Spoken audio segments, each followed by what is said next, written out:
Good morning, everybody. Welcome to our council meeting this morning. Before I call the meeting to order, I'd like to start today's council meeting. I'd like to take a moment and acknowledge the passing of our longtime staff member, Larry Westland. Larry started with the town in 1989 and is one of our longest serving employees. He held various positions within the town over the last 34 years, and most recently at our water treatment plant as a level 3 utility operator. Larry was a hard worker and appreciated by his fellow co-workers for being such a goofball and always putting a smile on everyone's face. He will be greatly missed. I want to send our heartfelt condolences to his wife and family. We are thinking of you during this very difficult time. In honor of Larry's passing, we will be lowering the flags at the Civic Center on Monday, May 8th. I'll now call the meeting to order at 9:01 a.m. Start by acknowledging that we are gathered on Treaty 6 lands, a part of the traditional territories of the many First Nations, Métis, and Inuit in Alberta. The town of Drayton Valley is grateful for the knowledge keepers and elders and the stories and teachings that they share of these lands and its people. Could I now get everybody to stand for the singing of our national anthem?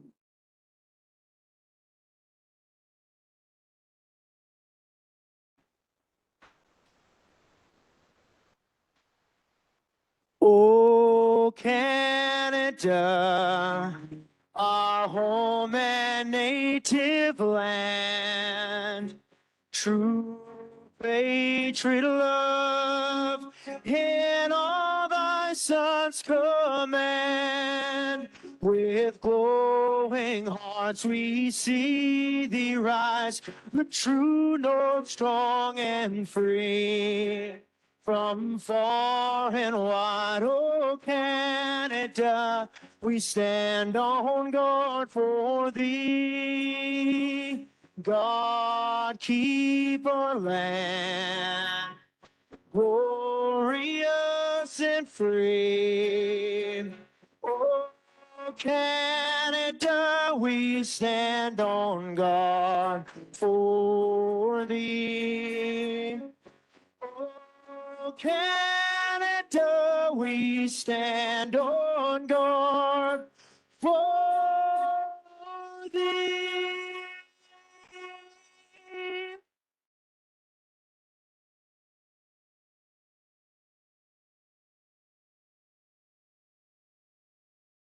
Do we have any additions to the agenda this morning? Administration has one addition to the agenda, which is the 2023 final operating budget adjustment.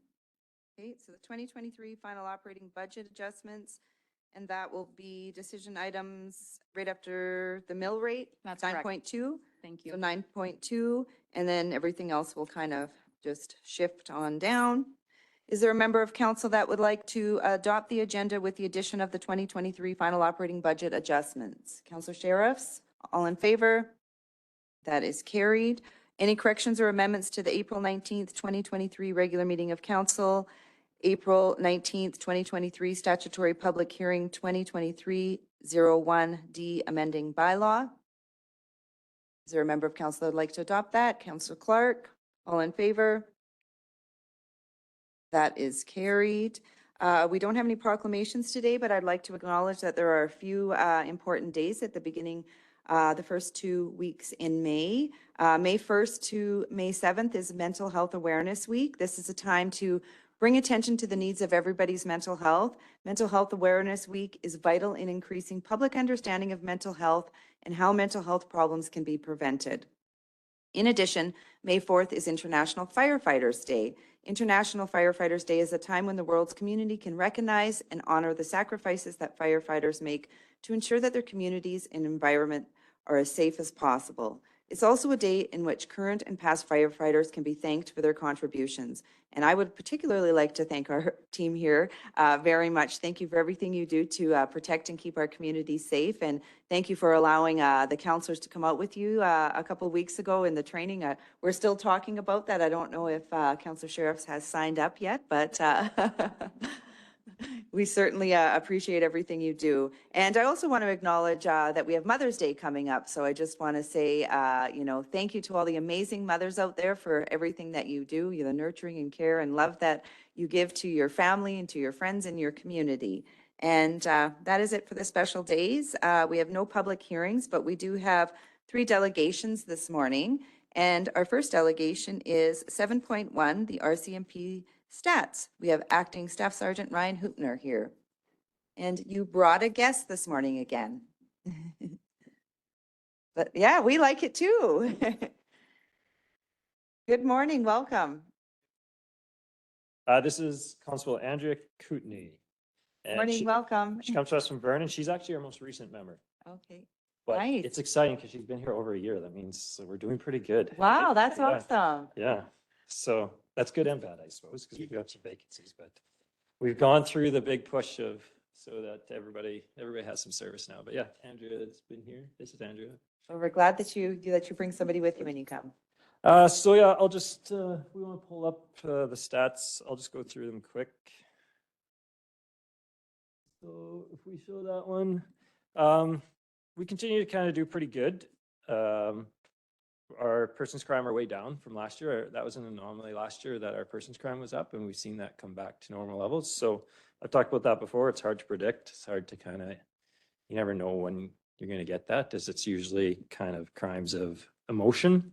The one issue we are identifying is our theft unders have become a big issue. I think I talked about that last month. On one hand, if theft under is our issue as a town, we're doing pretty good because there's lots of other issues that that are worse than that.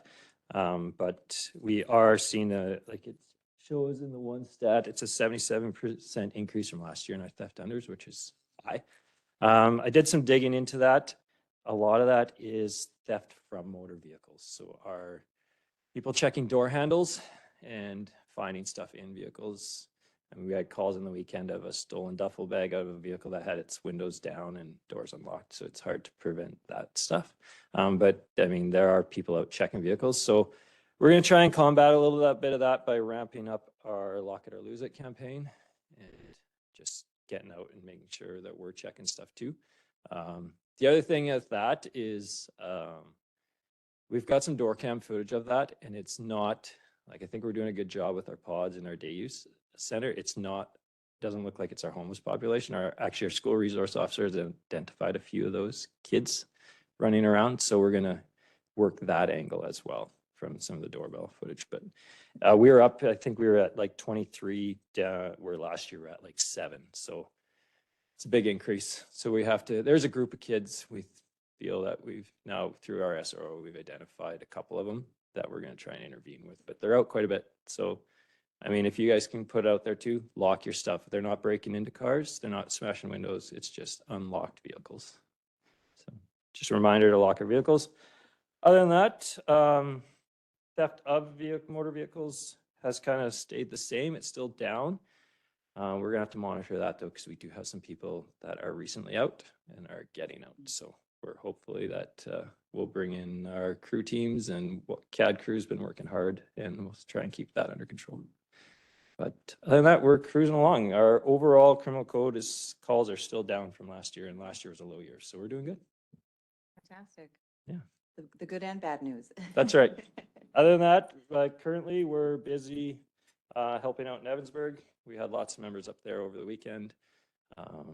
So yeah, we still have members going up there daily on overtime shifts, just helping out there. But yeah, that's kind of been our weekend. So it was a busy weekend because we were spread pretty thin, but that's what you have to do when those things happen. So.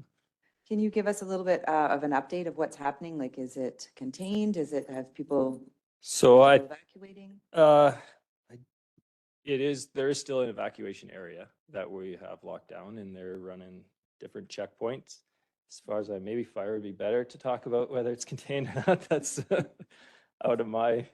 I realized when I said it, I was like, yeah, Tom will fill in. I'll probably turn that over to Tom. I think they lifted Evansburg and Entwistle back in. Yeah, as of yesterday. So that makes but the Wildwood area is still tough. And then of course we're always prepping for the next. See like Leduc's going off, and so it's crispy. Yeah. So we're ready in case anything else pops up. Fantastic. Yeah. Any questions this morning? Councillor Ballas?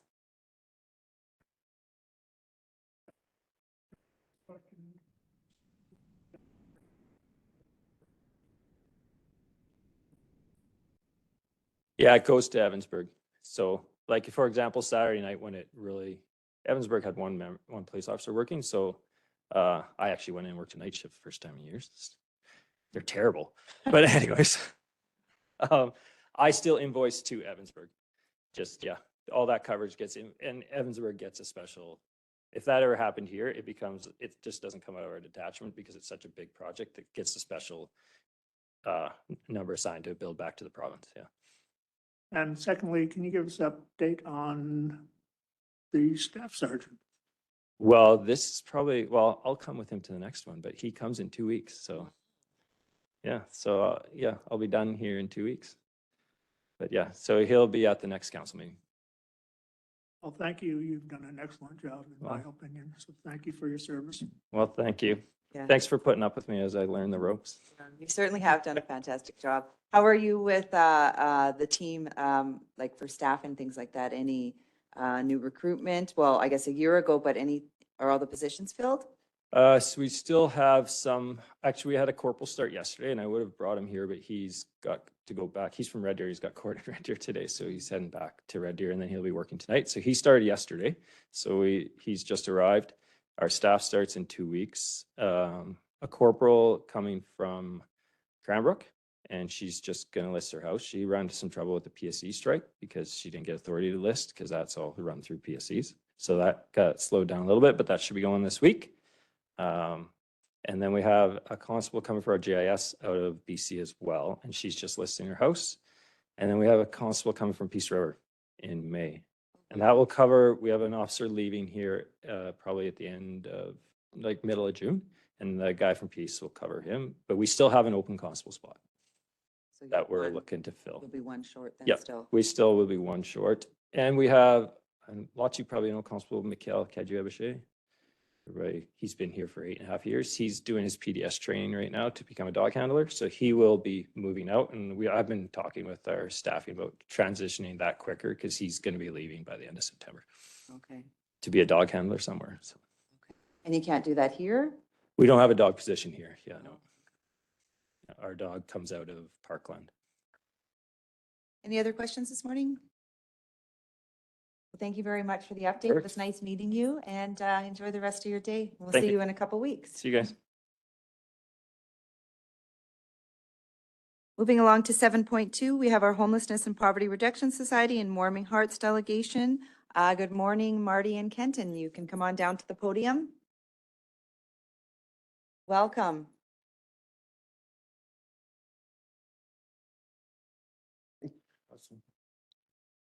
Your worship and councilors, thank you very much for allowing us to come and give you basically an update this morning on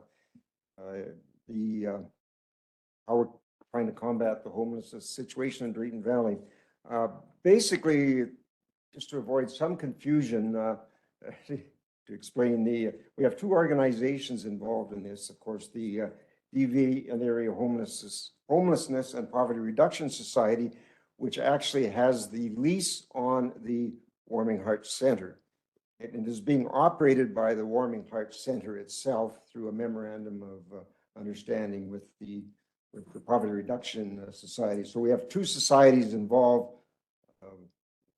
One is at the level that just basically as an intervening landlord, I guess, and then the Warming Hearts Society is the operational component of the center. So hopefully in the future, we're going to look at some sort of either an amalgamation or eliminating one of the societies to end some of that confusion.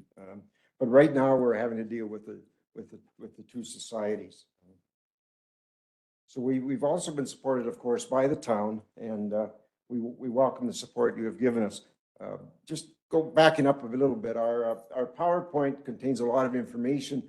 Much of it was handed out at a recent forum, a homelessness forum, for the councillors were there at that time. So some of this will be just repetition for them. So Councillor Bellis, don't fall asleep, please. When you get to a certain age, it does happen to us at this point.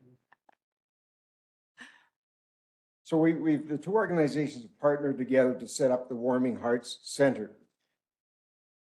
And it's at we've received funding from the town, of course, to establish this through FCSS provincial funding. that came through the town. It was established in mid-December, rather hurriedly once we knew the funding was available.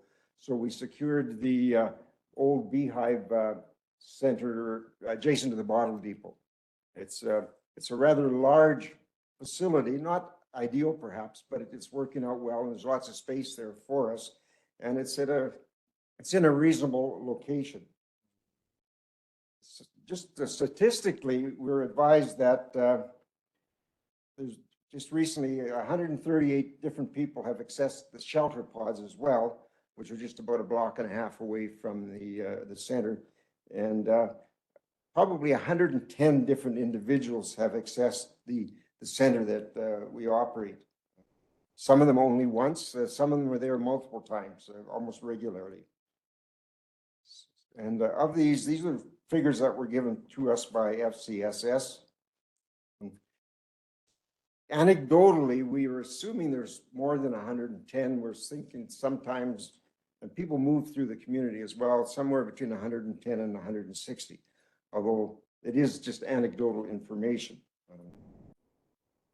Most recently, we got a report from Ashley Graham from the town, who's keeping track of this, because the center has to provide annual updates every day as to the number of visitors.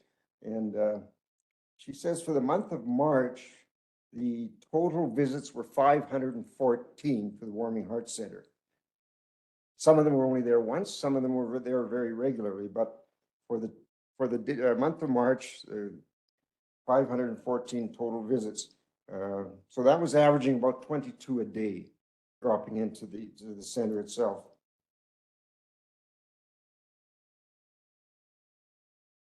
So what do we provide? Well, it's become a hub for the community, even though it's only been opened since mid-December.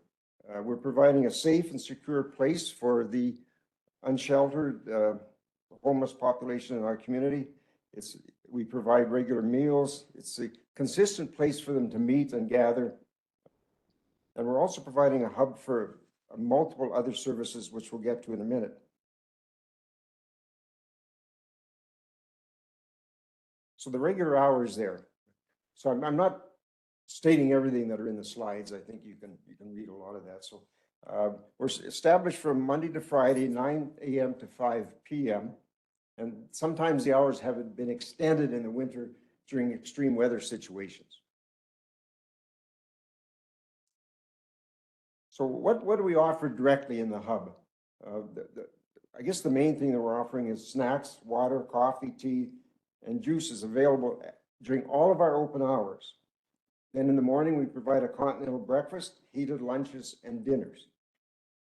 There's one advantage of this facility that used to be the Beehive is we're able to provide washrooms, laundry, and shower facilities. There's a comfortable lounge with chairs and Chesterfields where many of our clients will pop in the morning, grab something to eat, go into the other room, find a chair, a sofa, and sleep. Some of them will sleep for several hours in there, come back out at lunch and grab another snack, sit around a table and exchange some stories and talk to us, the volunteers. There's also a large screen TV in there. We've got a bunch of donated books, puzzles, games, and various writing materials and art materials. Another component in there, we have this is such a large facility with many rooms, we have a secure room towards the back where the clients can store their personal belongings in a secure place. It's locked. One of the volunteers has to escort them and they go in there to secure their personal property. And then adjacent to that room, there's another room that has clothing. We also supply them with needed clothing. Basically, all of it has been donated to the center. So we have various pieces of clothing, hats, toques, jackets, shoes, boots available. And it again is in a secure location. So for anybody to access, one of the clients to access it, they have to be taken in by one of the volunteers. And like one of the, I guess, major needs has been socks, things like socks. In the winters, it was gloves, but as an example, socks are very much in need. And the other thing that we provide these people, they can come in and they can feel safe. There are lots of conversations going on, companionship. as I said earlier, some of them will just go to a back area and just sleep, but others will sit around the table, have coffee, snacks, and just feel comfortable, and they can not worry about their property, and they can have friendly conversation. We're also, as I said earlier, I don't want to berate it, but we're calling ourselves a hub because we are providing much additional support and assistance through this center. On a weekly basis, we have a trauma care worker comes in, a social worker will meet with whomever they feel they're in need. The John Howard Society has now started to come in just recently, and they're helping some of the clients who made of old criminal records and maybe helping with pardon applications. We have a retired nurse coming in now to help with foot care. Some of the clients, of course, suffer from extreme feet problems just because of mostly during the winter and the nature of their living, where they live and where they're sheltering. A social worker from FCSS comes in on a regular basis to help many of the clients obtain identity documentation and apply to social assistance programs. It's amazing how many of them do not have any identification. Many of these people, they've lost it over the years. Sometimes it's been stolen.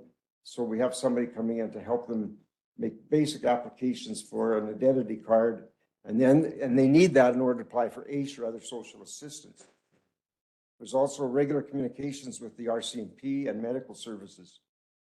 So the RCMP pop in or they'll phone up the center saying they've got an issue with somebody, maybe they need our assistance, or vice versa. If there's an issue down there, we're in quick communications with the RCMP for assistance. And even probation officers, sometimes probation officers will be in communication with one of the volunteers down there to check up on one of their clients, and or vice versa. Sometimes we know somebody's on probation, so we try to make sure they attend with their probation officer. And also, many of these people have left their families or been abandoned by their families for whatever reasons. But I know Kelly and Jordan down there are frequently in communication with family members. Sometimes somebody from Edmonton phones that is Mary down at your facility. Yes, how's she doing? Or vice versa, somebody's in a little bit of difficulty. One of our volunteers will phone their family members if they're aware of them and try to maybe get them in touch again to get family support. And of course, we're also in liaison with Humans Helping Humans, Opportunity Home, the local food bank, and the thrift store. There's quite a bit of communications going on back and forth. And on occasion, we've even had to contact funeral homes in very unfortunate circumstances. And also, we help to arrange sometimes medical appointments, court dates, and other type of assistance like that. So and I just want to emphasize as well that this facility is completely volunteer run. There's no paid staff. Nobody's getting any wages. And basically, as far as I'm aware, volunteers are not even getting reimbursed for gas mileage. So we've done a quick estimate, and we're thinking that probably about 1,700 monthly combined hours of volunteerism is going into that facility since it opened in mid-December. So about 1,700 hours a month. The majority, or the two big contributors, of course, are Kelly Forrester and Jordan Font.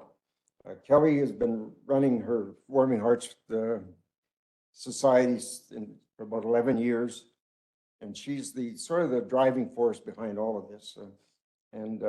I was very, very surprised to learn the amount of hours she puts in. She's there. She comes in first thing in the morning, brings in some donated food, usually from IGA, goes out and does some other tasks, comes back, goes out again, comes back, and then she's there at 5 o'clock to close it down with Jordan. But then she gets phone calls at night and on weekends about trying to help out somebody. She's always there. She may go down to the police station to pick up somebody, or to the hospital, or to help talk to family members on the weekends. Jordan Font is there at about between 8 and 8:30 every morning to set up the center, and he's there at 5 o'clock, 5 days a week. Neither one of them are getting any pay. This is all volunteer service. I'm not sure how they do it, but And we have about 20 volunteers right now, although we're always looking for more. And some of our volunteers have had issues, lifestyle issues themselves. Some of them are on AISH, and but they're down there volunteering. I first started out in, I guess, probably mid-December myself when I heard about the center opening up. I thought, oh, here's an opportunity. I've got some time. I'm not doing much else around town. My volunteer days are not what they used to be, and I'm retired, of course. So, and I heard various opinions. So I went down there and said, can I help out? And I was just so impressed by what they're doing there with the dedication of the various members down there. It's a great place to come and spend hours. So a few hours. I try to do a couple 4-hour shifts a week just on my own. I'm not praising myself, but just to say, I think anybody would be impressed if they go down there and see what's happening. So we're getting a lot of buy-in by the community as well. That every day, if you're down there, somebody's popping in with some sort of a donation. Right from day one, one of the biggest supporters has been the IGA. Just as an example, they provide a lot of food, particularly their bakery. Maybe not the healthiest stuff, but every day Kelly goes down and brings back a trunk full of various products from IGA, and you lay them out, and everybody just helps themselves during the day. Drayton Valley Bakery has been generous as well. Mark's Workwear, Co-op Gas Bar, Alliance Church, Bill and Mary Cavan. I'm just naming a few examples. I'm not trying to leave anybody out, but and we get a number of contributions from other local businesses and individuals. Frequently, a lady will walk in with a tray of lasagna and say, here's something for lunch, and so we take advantage of that. Even though we've got some kitchen facilities down there, we're not really in a position to cook meals, but we can warm up food and that sort of thing. So we're always warming up something for lunch and later on. Recently, this isn't in the slides, but recently we have received some significant donations as well. In celebration of the Ramadan, the Hamden family donated $6,000 to the Warming Hearts Center recently. And the Quilters Guild are making a donation. DV Answering Service with Pat Voss has come on board. They're going to try to make a monthly donation. Walmart has made a recent one, and another number of other commitments. Most of these are being put into the managed fund donation or fund that we have with the Drayton Valley Community Foundation. So we have a managed fund there, which is accessible by us on a regular basis. So neither of the societies are registered as charities with the CRA, so we can't give out personal charitable receipts, but donations through the foundation can result in a charitable tax receipt. And just most recent news is we got a letter late yesterday afternoon from the Drayton Valley Community Foundation acknowledging that our recent grant request for this funding cycle has resulted in us getting a $25,000 donation to the Warming Hearts Center. So that will be used for our food purchases. And the budget for that is estimated about $60,000 a year. That's just to operate the within the facility itself, food, plates, dishes, all sorts of sundry items that are needed for that. So it's and I said earlier, it's the poverty reduction organization that has the lease. So they've received funding through the FCSS that pays for the lease and the utilities.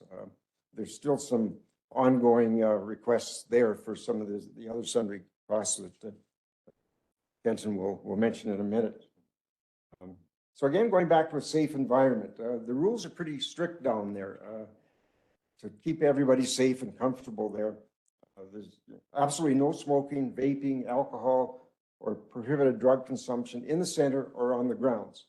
And there's been some issues there, and if any of that is noted, the individuals involved will be banned. Some have been actually banned permanently from the site just because of issues that cannot be overcome. So it's not a free-for-all down there. The rules are strict.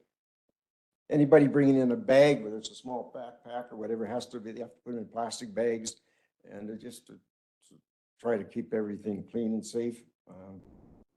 Improper language is frowned on. If we're conversation around a table and things get out of hand, Jordan's there to quieten things down. And I've actually seen him a few times walk people right out of the building, just to it's something I can't do, but he's able to do that and try to keep everybody on the ball there. So as I said, people have been banned from time to time. Sometimes it's a week ban, 30 days, and so they play it by ear, and it's usually their gut reaction to something that's going on. I've seen Jordan discipline somebody inside, and then they walk out. Kelly will follow them out and talk to them and maybe settle them down. And a day later, they might come back in, or they may not be allowed back in for 25, 30 days.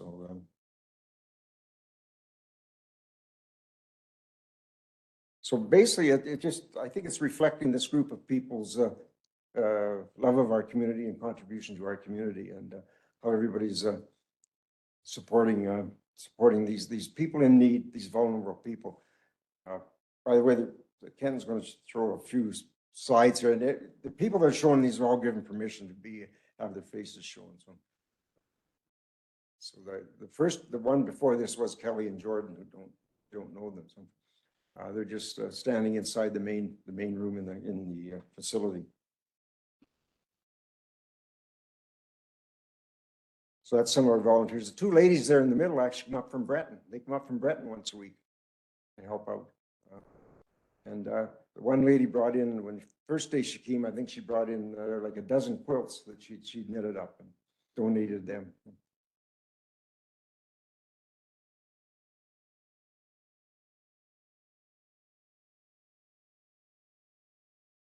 So we're always looking for volunteers. And we're looking for money. I guess one of the things, of course, we're concerned about, as I did mention earlier, is the lease we have down there with the owner of the building expires the middle of December. It's a 1-year lease we have obtained, and it expires in December. There's a renewal clause that we can exercise, I think, 3 months before the expiry of the lease. But our funding through FCSS is only for this year. After that, don't know. So we're really reluctant to negotiate a renewal of the lease. So I guess the thing that we're concerned about is some sort of a commitment or guarantee, so that we can move forward and negotiate a lease. And also, if we had a longer term lease, we could do a few little improvements, some tenants improvements in the building, would make things a little easier for everybody. And, so that's another thing we're looking for. And so far, really, as far as I'm aware, this has not really been an investment of any local taxpayers' monies or dollars at all. Just saw yesterday where the city of Edmonton was putting in another several $1 million into some homeless shelters in the city. Not that we're Edmonton, but just an example of other communities are putting in local dollars to help protect our vulnerable people here. And we're just we're not asking for X dollars. We're just maybe looking for some sort of a guarantee for the future, or something that'll help us move forward. Yeah, no, I think it's fantastic, and I'll just carry on with a few of our slides here, and we can field some questions after. But if anyone wants to get involved, Faith Van Manen is our volunteer coordinator, and there's our email. But I can actually get access to application forms and for anyone, and we really appreciate how the word's getting out. It really seems like a team effort. There's all kinds of community intersection happening. It's really cool to see this whole project, and obviously we're still figuring things out as we go. And we've just appreciated FCSS. I appreciate Lola and her constant communication and helping us figure things out too along the way. And yeah, I just thought I'd point out an FCSS connection, and Abby was fantastic there, and I wanted to point that out. We've also had great partnership with the food bank, and they're providing overnight bags, and we're partnering there with some food donations, and that's also fantastic. And just just a reminder, sometimes we just need to see the faces too, right? These are not just numbers, these are real people. And there's so many different folks out there. And sometimes it's good to see, you know, the good sides, see the smiles, see the joy, the care. But everyone is a son and a daughter and a friend. And so it's just a great place for a community for them and for us. And here's some drop-ins. You have Cody from Opportunity Home and Mr. Soroka, right? And then Mr. Hamden. So just some wonderful community things there. And now I just thought I'd talk about a few finances. I just have a request for the Homelessness and Poverty Reduction Society side, where we're mostly like the landlord in some ways, but we also take on the liability and making the policies. And there's still lots of things to figure out. There's a lot of details to iron out. But here's a few extra costs that I'm requesting. Is obviously right at the start when we started our organization, well, we had to have coverage for general liability and for our directors for this. And we were able to secure insurance, but I took it out of the rent money that was released because we needed to have that in place. Otherwise, we just couldn't operate. And then waste disposal became an issue because there was constant stuff. So we managed to find a good rate with a good company. And we'd like to get some signage up. And I put in, you know, janitorial supplies. We're always cleaning up, and there's building costs there with that.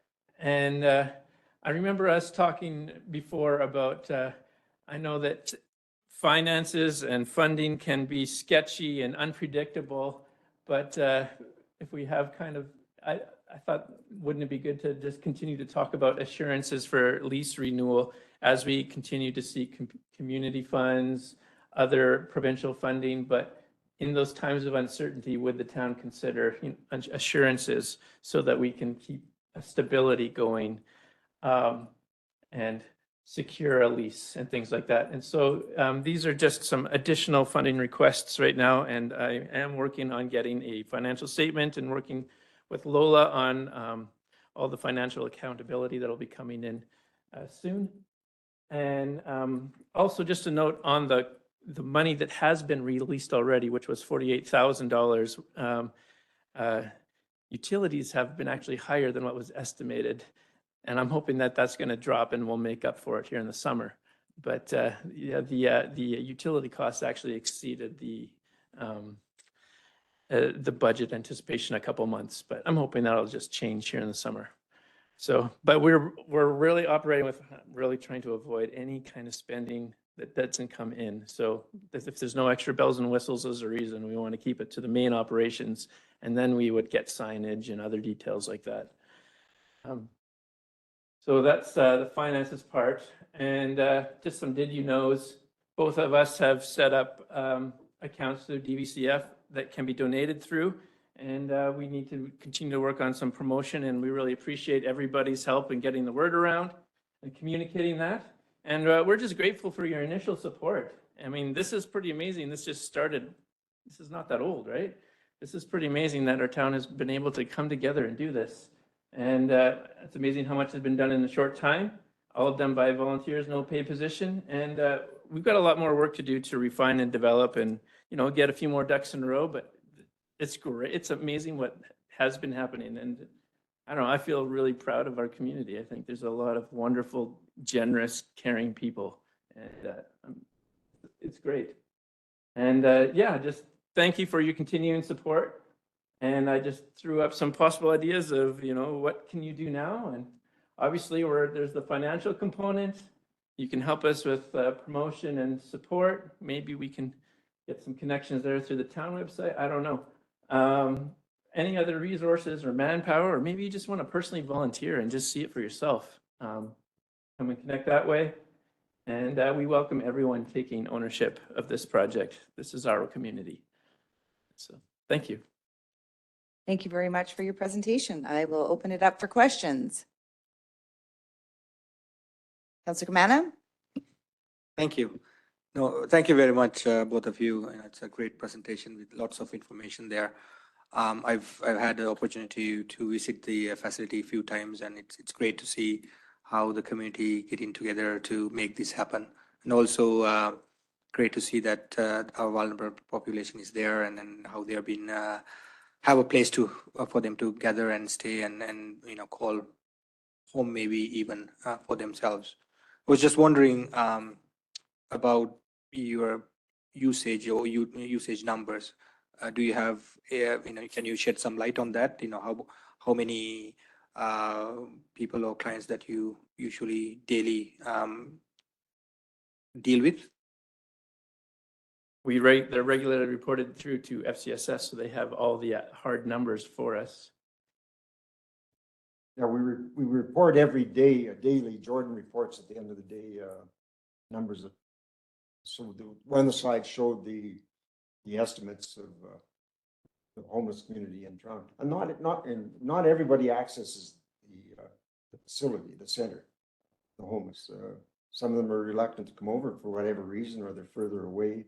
But as I said, we had 514, I believe, drop-ins during the month of March. That was our last period we heard reports for. And some of them stay for 5-10 minutes, grab a coffee and then leave.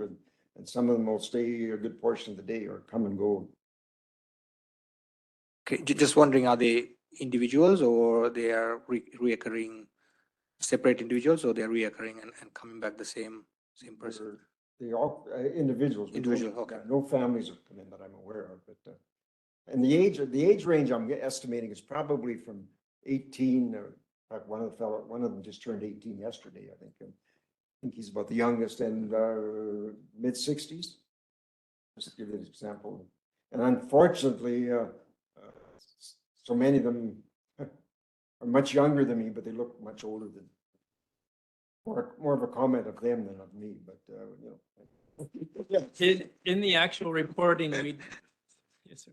In the actual reporting, we do track names, and we do submit that.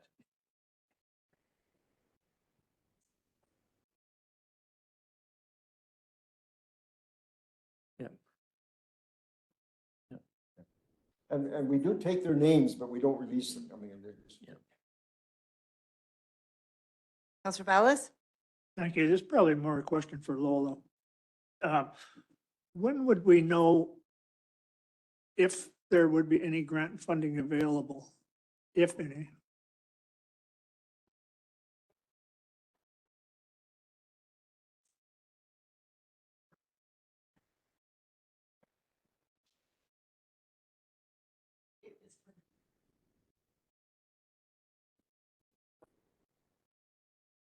So there's no real timeline.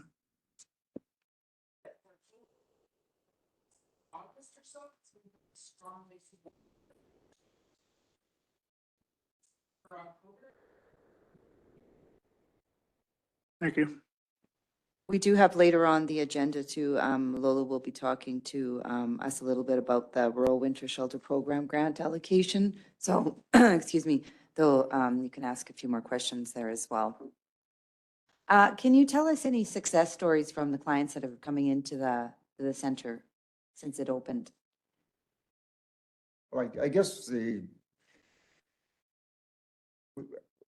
maybe Kelly could. I can't. I'm not aware of any that have sort of moved on to a different lifestyle.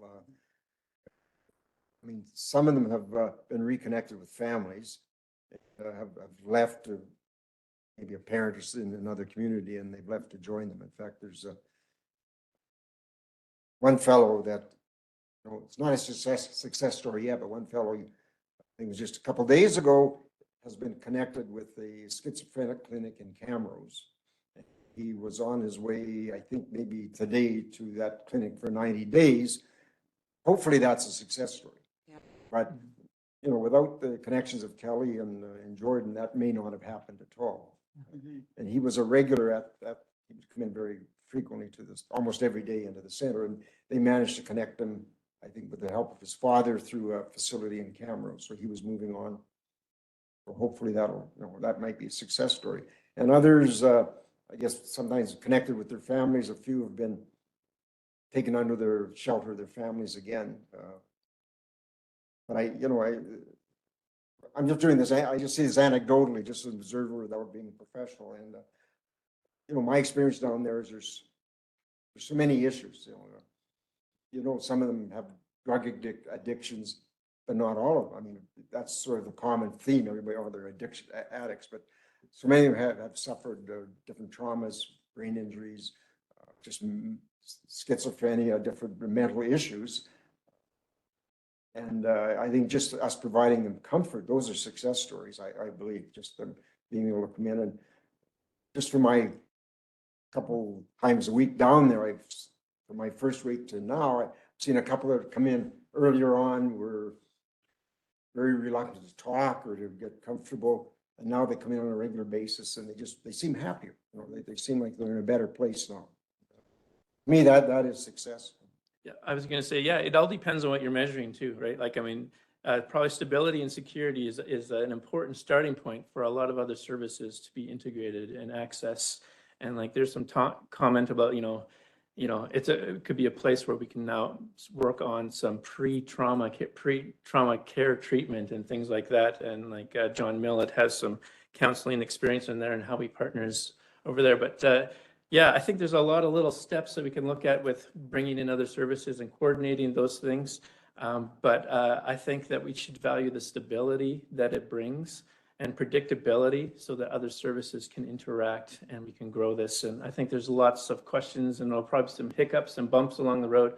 But I would say that we've also had a connection through Warming Hearts to then move on to Opportunity Home too for drug addiction. And so we're hoping to keep that going. Maybe, you know, there's some challenges with that too, because you have to want to be able to enter the program. But I think as we establish these things, these partnerships, we'll probably see things. But I think it's a marathon, not a sprint, when it comes to these kind of things. And yeah, so we're just going to keep growing at it. Thank you for that. Yeah, I agree. I think it's important that those wraparound services and the resources are built so then you can, you know, support the people that are there so they can deal with the traumas or deal with the mental health issues and deal with, you know, things that are happening on their life. So hopefully they can transition from the point that they're at to somewhere else, right? That's what we want to see for sure. And then also, what are your plans to do fundraising, or do you have plans to do any fundraising, either group? Well, I guess it's, our focus has been so much on getting the center set up and trying to establish them. And another focus we have to be is on policies and governance. That's not been a strong suit for either of the organizations. So we're working on that as well. Fundraising, again, it's manpower. So try to do that, expertise, and all our volunteers are very well-meaning, but they're not particularly fundraisers. We did successfully get the grant, as I mentioned, from the Community Foundation, which involved a grant application, and we put in a couple other grant applications in the last couple months. But again, it's finding the people to do that, and there's a couple other organizations where we're looking at potential. I've even contacted the Edmonton Oilers Foundation recently, but they're not taking any input right now for grant applications. And there's a couple others, McConnell Institute, and I think there's a CIP grant. I think that's a provincial one that I've been looking at. So it's more likely we'll get funding that way rather than through fundraisers. I mean, there's enough fundraisers to go on the community now that to start competing, having another gala or another fundraising. And we're hoping some of the organizers, like the Quilters, I think we're having a little something, and they were going to bring in a donation that they raised some money through something. So those are the types of maybe indirect fundraising that'll help us. And we've discussed, you know, it's getting out a letter and a campaign and getting it out to businesses and things like that. But we have some work to do. Perfect. Thank you for that. Any other questions? Councillor Clark. So there's around this population, there's always chatter, right? A lot of it's negative. And, you know, one of the things I've heard and has been asked to me directly is, are there people being bused to Drayton Valley that are in the homeless population? And I just wanted to get your guys's. With all due respect, that's ridiculous. statement, but we heard that several months ago as well. And in fact, was run story that they bust and drop them off in front of the Legion so they could access the pantry that's there. But we have no evidence to indicate that. You know, Thank you. some of the people aren't originally from Drayton Valley that come into the center, but they're from the area or they have family here and they've connected or tried to connect with family here. And incidentally, as an aside, we're going to go to the county next week and do a similar presentation because Kelly figures about a third of the individuals that come into the center are probably originally from the county. Again, that's just anecdotal information, but so we're going to go to the county and make a similar presentation.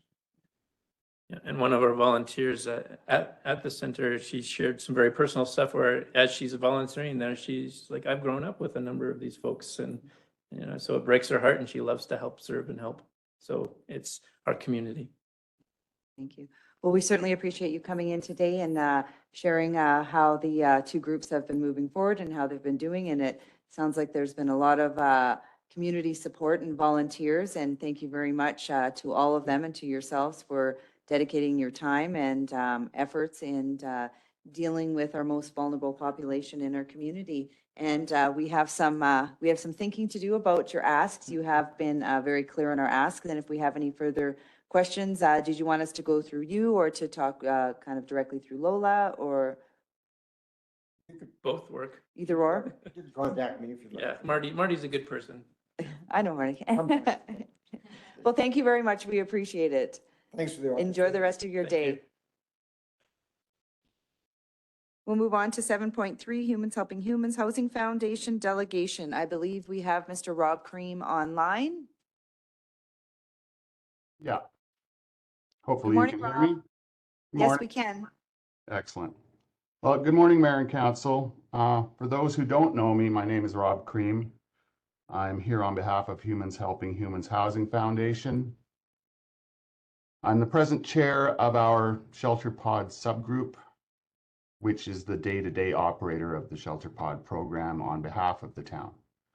I'm a Humans board member, a Humans founding member, and a former resident of Drayton Valley. I still come out to Drayton pretty regularly. Once you're a volunteer, it's like Hotel California, you can never leave. So we're a few months into the contract now, managing the Shelter Pod program on behalf of the town. It's going well. You know, there's little hiccups along the way that are typical of a new program, but I think it's going well. Now, obviously, most of the council knows sort of how it works and whatnot, but nevertheless, I sort of like to, whenever I talk about it, I like to highlight some of the key things with it. And I think the biggest thing to recognize is that the program is a Band-Aid. It's not really a social program per se. It's a very simple concept. We provide a warm, dry, secure place to stay for tonight. That really sums it up. In the morning, you leave it more or less as you found it. Tomorrow's a new day. There, great. We haven't saved the world, but all these folks who are struggling in whatever way they're struggling were safe tonight, and now they're still alive tomorrow. Statistics, we just got the most recent ones. So in April, we had 398 guests. That's a mixture of males, females, and couples. There are multiple pods, so one bank of pods can accommodate couples if they choose to. It's not a requirement by any means. Generally, the idea is that each pod is for one person. Our numbers range from a low of 10 one night in the month and a high of 16 multiple times in the month. Some of these people are repeat visitors, and some of them just come once. That is tracked more detailed in the stats that Ashley keeps, but I wouldn't have that sort of detailed information. Obviously, we work with FCSS, with Warming Hearts and the other groups in the community. But those other groups are doing much more of the social program portion. You know, they're providing different assistance in an ongoing fashion, whereas we're really just trying to keep these folks alive. Now, the fact that it's a Band-Aid doesn't mean it lessen its importance. You know, full kudos to the town and FCSS for starting this program. It's one of the first such programs in the country, and it's one that other jurisdictions are looking to emulate. So that tells me that something is good there. Now, like many other groups in town, Humans Helping Humans is made up of volunteers. As we heard earlier, Drayton Valley is a great place that truly values the efforts of volunteers and teaches those values. I haven't lived in Drayton Valley for 11 years, and yet here I am. I'm still involved in the community.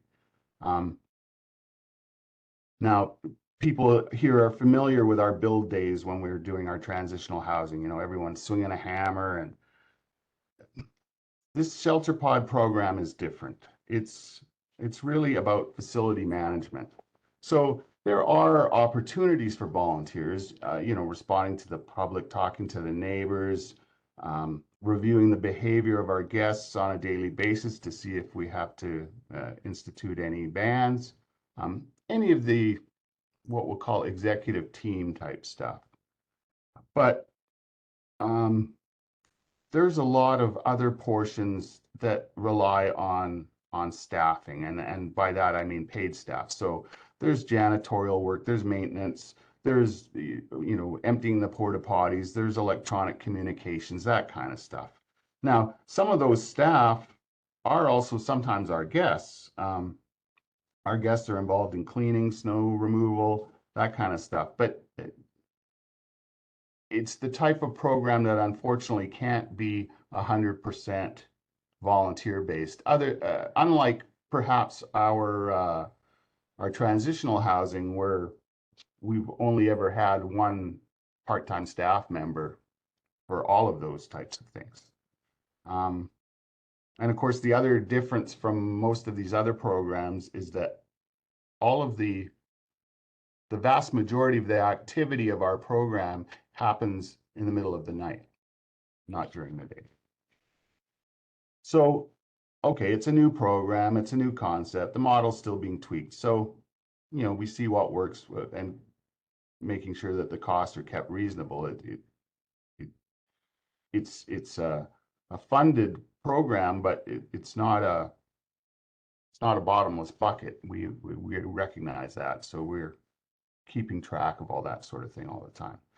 Now, one area we have determined that needs improvement is what I've been referring to as a conductor. And imagine a wagon wheel and the conductor standing at the center. So they may be delegating tasks out the spokes, they might be receiving requests down the spokes, they may be doing some of it themselves. It's very much a boots on the ground type of position. And that doesn't mean somebody who's on site all the time. It means someone who's in town and available during the day, more or less at a moment's or an hour's notice. And as I say, we're still tweaking the program addressing unexpected events and or expenses, but so for now, I would see this position as being quite busy, maybe as much as maybe a half-time position. But over time, I see it reducing to very little, a few hours a month. I don't envision the role completely disappearing, but I envision it within a year being almost disappearing as the program gets closer and closer to air quotes running itself. That need will certainly be severely reduced. Now, some of the examples of tasks that the conductor might be involved with would be, say, arranging for a furnace contractor to come and service the furnace before the evening guests arrive. That's not something you want to wait a day or two to sort out. if it's wintertime. Or you might be arranging to have some repairs done to a light fixture or a door, again, before the evening guests arrive. It's a daily thing. You've got to keep on top of stuff like that. Another one that has been happening lately is arranging for some of our guests to form a work party to clean up some of the local dog deposits. Now,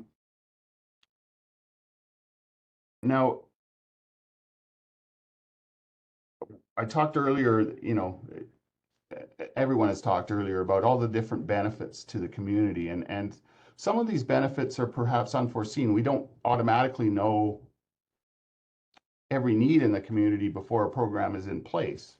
And one of our recent incidents illustrates some of that. We had a female inside a pod while a male outside tried to get in. He broke the handle off the door, he destroyed the door, but he still didn't get in. Now, say, oh, well. Well, so someone was saved from, at minimum, a beating, potentially worse than that. So I don't think we really recognized before the pod program how much of the homeless population was female apart from anything else. We tend to envision it as, oh, it's this, we have this cartoon version of a male. The population clearly has a fair number of females, and they're vulnerable. They didn't participate in the MAT program because if I was a female, I wouldn't want to sleep in a hall full of men.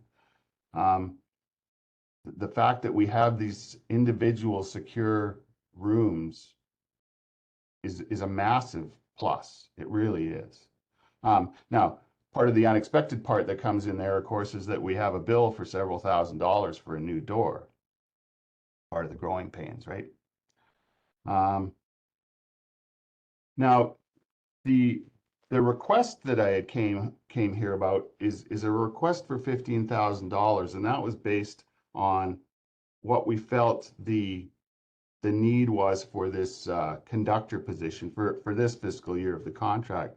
But in all honesty, depending on what limitations those funds can be used for, assuming, of course, that the town would even give us these funds, is I would prefer to use some of it to replace the door because we're presently one pod not able to be used, and use the rest of it for this conductor position. As I say, over time, looking down the road, I don't expect this position is something that will continue, or when it continues, it'll be such a small line item that it's not going to affect the budget at all.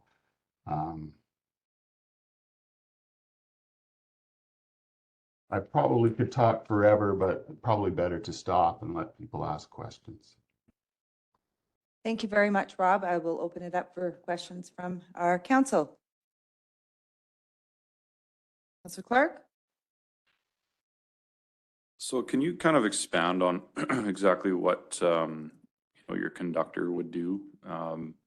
We have cleaning folks in there. We have an answering service that deals with people in and out. Just to expand on what conductor means. Sure. What we're dealing with really, and as I say, the reason it also reflects the fact that it's short term, we're still really dealing with growing pains. There are incidents there that require immediate action. And I don't mean that there's something dirty there. If something's broken, as an example, we don't have a maintenance staff. We need somebody who's actually there or can be there, not who's automatically there, but that could be there if needed. So if a cleaner found something in the morning, a situation that the cleaner can't deal with, they could notify this conductor and say, hey, I've got situation X. And that person can go there and say, oh, that's something that I can get somebody to deal with, or that's something that I can deal with myself, or I'm going to have to go and get a plumber or an HVAC person or a carpenter or whatever I need. And some of this, I've got to be honest with you, I keep coming up with new things that we haven't envisioned in planning to do this stuff. One of the things we discovered over time, once we've got into operating it on behalf of the town, is that when the town was running it, maintenance type jobs were being done internally by town staff, whereas that's not really a budget item. So it's not so much that the conductor is suddenly funding the maintenance. It's more just some of the surprises that we find. I don't know if I'm really answering your question though.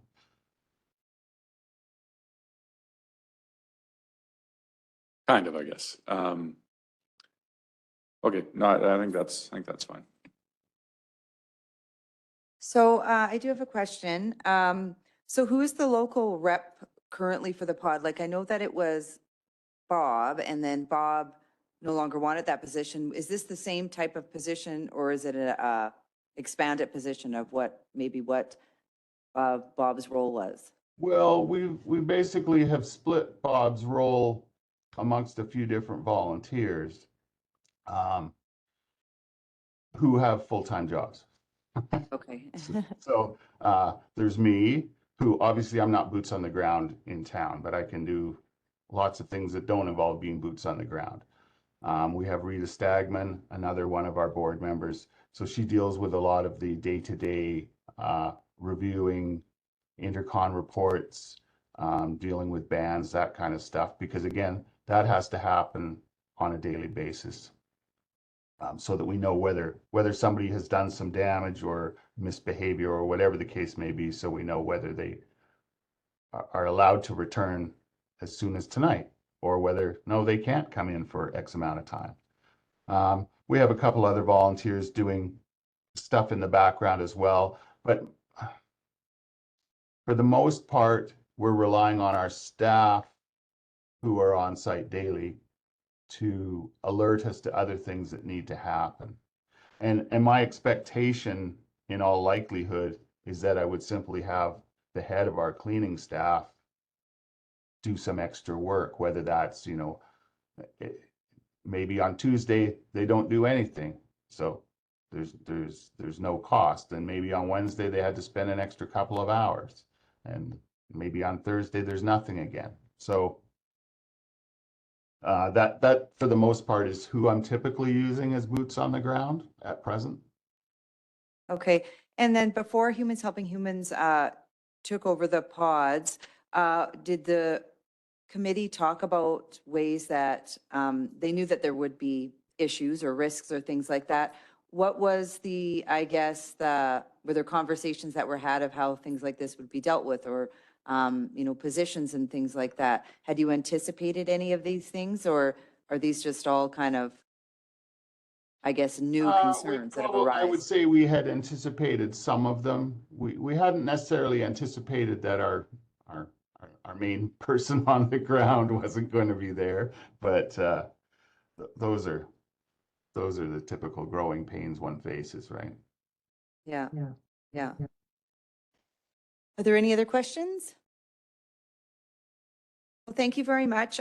We do have, like I said, a little bit later in the delegation, we'll be speaking to Lola about the grant program and the allocation and things like that. We do have, your request is for the 15,000, either for the position to deal with the things that, or to deal with the conductor, as you said, or to pay for damages to the pods and things like that. Was there anything else? No. If anyone has any other questions, they can contact me, or I can stay online. But. Okay, perfect. I don't think there's any other questions from council, so we appreciate your time today, and we'll consider your ask a little bit later on in the agenda. Thank you very much. Thank you. So I think I will call a 10-minute break, and we'll reconvene at about 10:20. And we have Miss Elvira Thompson presenting this morning. Good morning. Good morning. Mayor and Council. So I just wanted to take a quick opportunity to introduce my co-pilot here today. This is Dina, and she is our Planning and Development Administrative Assistant. And she's here just to see how councils make decision and to Answer learn all the more hard about- questions. Yeah, yeah.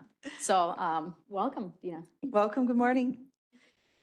Okay, so each year the town sets its mill rates, which are required to be collected to meet the operational and capital expenses for the town. The mill rate, also referred to as the millage rate, is a figure representing the amount per $1,000 of the assessed value of property, which is used to calculate the amount of property tax. All residential and commercial property in Drayton Valley is assessed, and the mill rate and mill rate factor are multiplied by the taxable assessment. Mill rate bylaw 2023-03F is being presented for first, second, and third readings at today's regular meeting of council. The adoption of this mill rate supports the tax levy requirements of the 2023 operating and capital budget. Council is being asked to approve mill rate bylaw 2023-03F as presented. To facilitate the tax notices being issued in a timely manner, council is being asked to give all three readings to mill rate bylaw 2023-03F today. This will allow administration to mail out notices by May 11th of this year. Just to give a little bit of context, so in December of 2022, when council approved the 2023 operating budget, we set a 5.5% increase in the tax revenue. And this was to sort of make sure that we had our operating needs and our reserves needs met. And the need for the increase, just like many other municipalities, came about as a result of COVID, as a result of utilities increasing, insurance increasing, our CMP costs increasing, and just general inflation. And so this year, with the 5.5% increase, the amount of property taxes being leveraged is actually $137,000 greater than what we expected. And the biggest reason for this is the municipal the requisitions that Wild Rose School and Star Catholic leveraged from us this year are slightly less. Some of the reasons behind that is likely their numbers from a few years ago. The budget it's not necessarily from last year. I'm not sure the exact timing. And then also the rate that they set is calculated based on our times by our assessment, our equalized assessment. And that's how they get their requisition amount. And our equalized assessment for municipal or for non-residential has decreased a little bit. And some of the others in our school region have increased. So it just means it shifts the weight of the school requisitions a little bit. And so I would expect that in next year, we would see that requisition start increasing again. And so although it appears as though we are receiving more money this year, I would expect that to even out in the next few years. And that will allow us to protect the mill rate going forward if those increases were to go. So that would protect us from having to increase them by a larger amount in a future year just to make up that requisition amount. So that is it for the mill rate bylaw. After, we will have a budget adjustment that council will also have to accept. So I'll take any questions. Thank you very much for that. Any questions for Ms. Thompson in regards to the bylaw? Councillor Gamana? Just curious. I see that our linear assessment seems to have gone up a bit. Yeah, we had linear, some non-residential went up just this year, but not a significant amount. Yeah, we had overall our assessments went up by, Leah's here to help answer some questions too on the details, but I believe it was just about 3.5% overall, but most of that were for buildings that are not taxable. So for example, the new school or new pool, those kinds of things. So that accounted for almost the entire increase. So we see very consistent numbers from last year. Yeah. Any other questions? Is there a member of council that'd like to make a motion? If there's no other questions, we need to be doing 3 readings today. Councillor Sheriffs? I'd like to make a motion that the council give first reading to mill rate bylaw 2023-03-F as presented. Thank you very much for that. Any comment, question, or debate on the motion? And I'll ask all in favor. That is carried. Is there a member of council who'd like to give second reading? Councillor Evans? Go ahead, Councillor Evans. I'll make the motion that council give second reading to mill rate bylaw 2023 03F as presented. Thank you very much for that. Any comment, question, debate on the motion? Did you have a question, Councillor Gamana? No, yeah, just for my clarification, it's four, as presented means 5.5? Yes. Okay, thanks. Yeah, as presented, it's in the, yeah, it's in the RFP, the 5.5 that Alvira had spoke to. Any further comment, question, or debate on the second motion? All in favor? That is carried. I am needing a third motion, please. Councillor Clark? I move that council give unanimous consent to third reading to mill rate bylaw 2023-03F as presented. Thank you very much for that. Any comment, question, debate on the motion? None? All in favor? That is carried, and I need a final and third reading. Councillor Sheriffs. I'll make a motion that the council give third and final reading to the mill rate bylaw 2023-03-F as presented. Thank you very much for that. Any comment, question, or debate? Just a comment from myself is that I know it appears that we breeze through this bylaw like there's just ease and we have no problems passing a 5.5 increase bylaw. But just to the people that are online and here in council today, that there's months and months of preparation and deliberations that go into these conversations, and they start to happen in the fall of the previous year when we start talking about our budget and where we're going to be dedicating funds, both operating and capital funds. And then it is under the MGA that we have to then in the spring, we have to pass a bylaw that reflects this once the assessments are into our municipality. So we did have an idea that there would be an increase for the 5.5 for tax revenues to our community. We've dedicated funds towards maintenance upgrades, replacement of town assets, equipment, safety, infrastructure projects, and things like this. Also, quality of life beautification within our community. We felt confident in our budget that it ensures that we continue to deliver these quality services to our residents that our community has come to rely on. So with that being said, the assessments came in and the 5.5 increase stays as it is, even with the reduction in the school foundation funds. And that's just kind of a Cole's note of why we get to where we're at and why we're able to go through the reading so quickly, is that we've had a lot of conversations. And thank you to administration for all the time and effort that's gone into this, the months and months of prep and the work and all the discussions around this. If there's no other comment or questions, then I will ask for a calling of all in favor. That is carried. Thank you very much for that. And with that, we'll move on to the second decision item regarding our budget, and that is the final operating budget with amendments. Thank you. Yes, Madam Mayor outlined the process quite well. So pursuant to the Municipal Government Act 2421, Council must adopt an operating budget for each calendar year. On December 7th, 2022, Council passed the 2023 operating budget. Since passing the operating budget, assessment and requisition information became available for the mill rate calculation. Based on the aforementioned, the final revenue and reserve contribution has changed while keeping the tax increase consistent with the December 7th, 2022 motion of Council.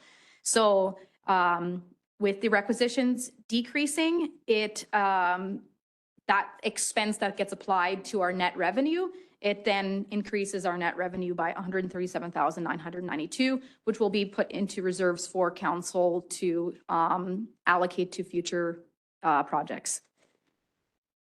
So if any questions on that, it's the same things I discussed in the prior motion, but I can answer any questions.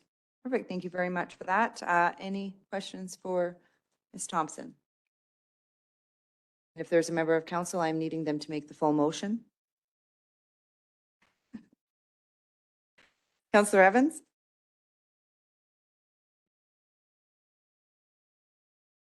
I'll make the motion that council approve the 2023 updated final operating budget as presented for the town of Drayton Valley with the below That's where I said you got to read them all. Okay. Operating revenues, 14,913,888. Taxes gross, 15,639,473. School and seniors requisitions, 3,707,873. Transfers from reserves, 387,240 for a total revenue of 27,232,728. Operating expenditures of 31,222,930. Depreciation of 6,383,785. Debt repayment, 1,271,305. Transfers to reserves, 1,122,278 for total expenditures of $27,232,728. Wonderful. Thank you very much for that. Any comment, question, or debate on the motion? Councillor Gamana. Thank you. No, just wanted to mention that, during the previous budget process, inter-budget process, I've mentioned my concerns about the operating budget. And, that's been passed. So as a collective responsibility for the council, I'm going to support this final budget. Thank you. Thank you very much for that. When do our budget deliberations begin again?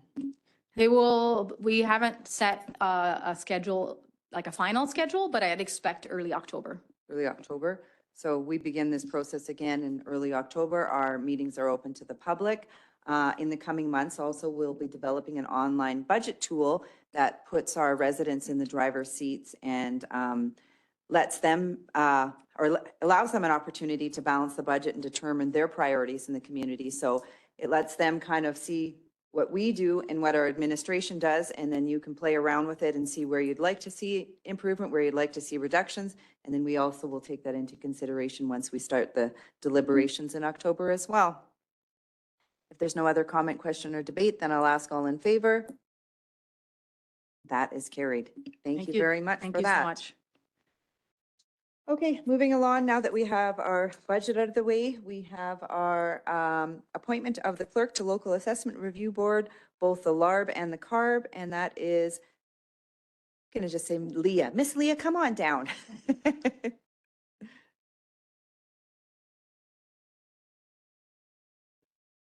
The LARB and the CARB. Good morning, everybody. So it's our time of the year to appoint a clerk to our LARB and CARBs for the purpose of an assessment appeal, if that so happens, after we send out tax notices. So that would be appointing myself to the CARB and the LARB. And yeah, that's about all I have to say for that. Perfect. So this is just appointing you. So was it Colin and Monica are still on it then? Because they're So a the LARB. next agenda item is appointing the members. Okay, the Yeah, members. so we So need this to is- appoint a clerk, which is me, and Okay. then the members is the next Is item. after. Yeah. Okay, perfect. Okay. Are there any questions for Leah, or is there a member of council who'd like to make a motion?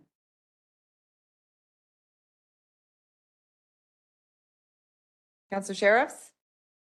Everybody's sleeping on this side here. I just got to look at you two.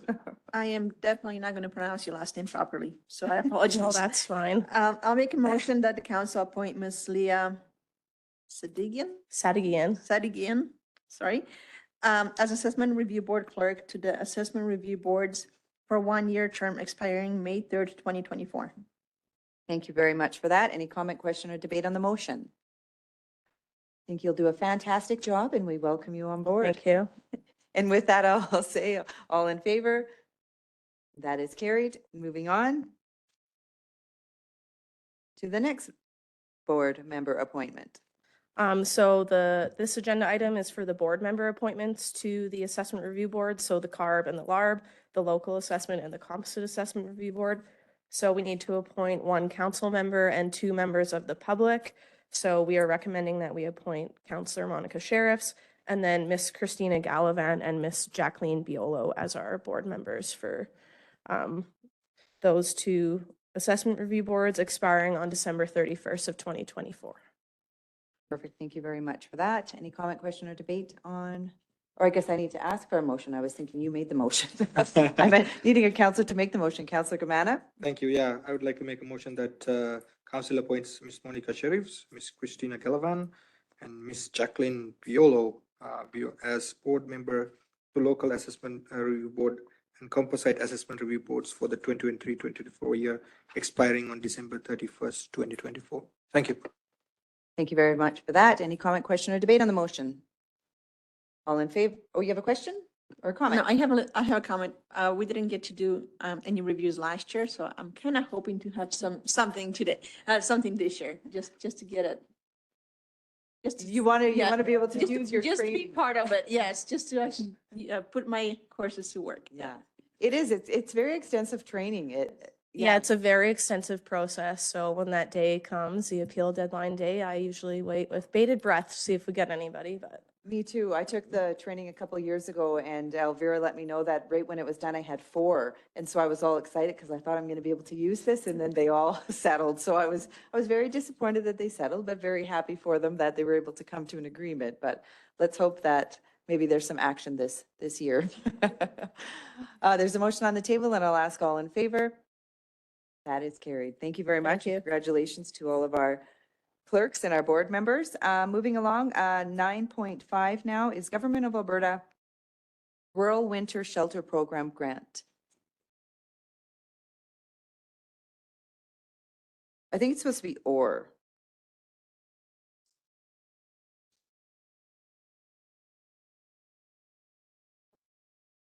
Oh, yeah. Oh, okay. Sorry, Lola, we just have to go back for a minute. There's a second page that has a addition to the motion. If council allows, I would like to add that council designates Ms. Christina Gallivan as the chair of the both local assessment review boards and composite assessment review boards. There was an amendment to the motion. My sincere apologies for. That's okay. So there's an amendment to the motion on including Ms. Christina Gallivan as the chair of both the local LARB and CARB boards. So with that, is there any comment, question, or debate on that? Pam, did you get that? Yeah. Okay, you did. Thank you very much. I'll ask all in favor. That is carried. Perfect. Okay. Now you can go ahead, Lola. Thank you very much. Good morning. Good morning. So this presentation is in follow-up to the 2 delegations that were here presenting on behalf of the Homelessness Poverty Reduction Society and the Humans Helping Humans Housing Foundation. So just in background information, in 2022, the town of Drayton Valley received a Rural Winter Shelter Program grant from the government of Alberta to provide shelter for people experiencing homelessness for the term of November 1st, 2022 to October 31st, 2023 in the amount of $179,260. After receiving a proposal from the Homelessness and Poverty Reduction Society for the Warming Heart Center, Council Director and Administration to move ahead with a service agreement between the town and that society to provide a daytime shelter program with support funding of $48,000 beginning November 30th, which was funded by the Alberta Winter Shelter Program grant, and that was for the rent. On January 1st, 2023, a 5-year emergency shelter transfer and operating agreement was signed between the town of Drayton Valley and Humans Helping Humans Housing Foundation for the operation of the Shelter Pod program. So the first operating year is being funded again by the Alberta Rural Winter Shelter Program, funding for the period of January 1st until October 31st, 2023. Therefore, that $48,000 allocation that council had put in the municipal operating budget has not been used for that purpose. The first year operating costs are higher than regularly forecasted. Therefore, the amount that was allocated to Humans Helping Humans in the beginning was $72,327. There was little bit of internal expenses that came from that Rural Winter Shelter Program grant, such as the pod operations for November and December in the amount of $11,841.28. And there was also the 1-day staff per week, which is paying for the gathering of the stats. So the responsibility that we have as a municipality with the province is to collect and gather those user stats. And that expectation is that we report those stats every day. So that amounts to about 1 day a week. So for the period November 1st, 2022 to October 31st, 2023, that amount is $10,853.22. So the total amount that's been allocated thus far of the 179,000 is $143,027.50. Therefore, we do have remaining in that grant $36,238.50. So we have received the 2 requests for additional funding that would support the operations of both the Shelter Pods program and the Warming Heart Center. The Homelessness and Poverty Reduction Society are requesting additional funds to cover commercial liability and director's insurance, janitorial costs, signage for the outside of the building, and waste disposal costs. They have submitted the budget for food costs, just for your information. So their total request is $7,650. The Humans Helping Humans Housing Foundation is requesting additional funding to hire a part-time conductor position to manage the daily operations of the pods. And also, as of today, the request is that a part of that funding request actually go towards the repair of that one door. As Mr. Cream had mentioned, that cost was unexpected. It's totaling just under $6,000, and it is making one pod of the 12 unable to be used. So they really want to get that fixed. So therefore, $6,000 of that $15,000 would go towards the door, and the remainder would go towards hiring that support position. So should council approve both financial requests, there would be $13,618.50 remaining still in the Government of Alberta Rural Winter Shelter Program grant. So that would be remaining for anything else that should come up for the period now until October 31st.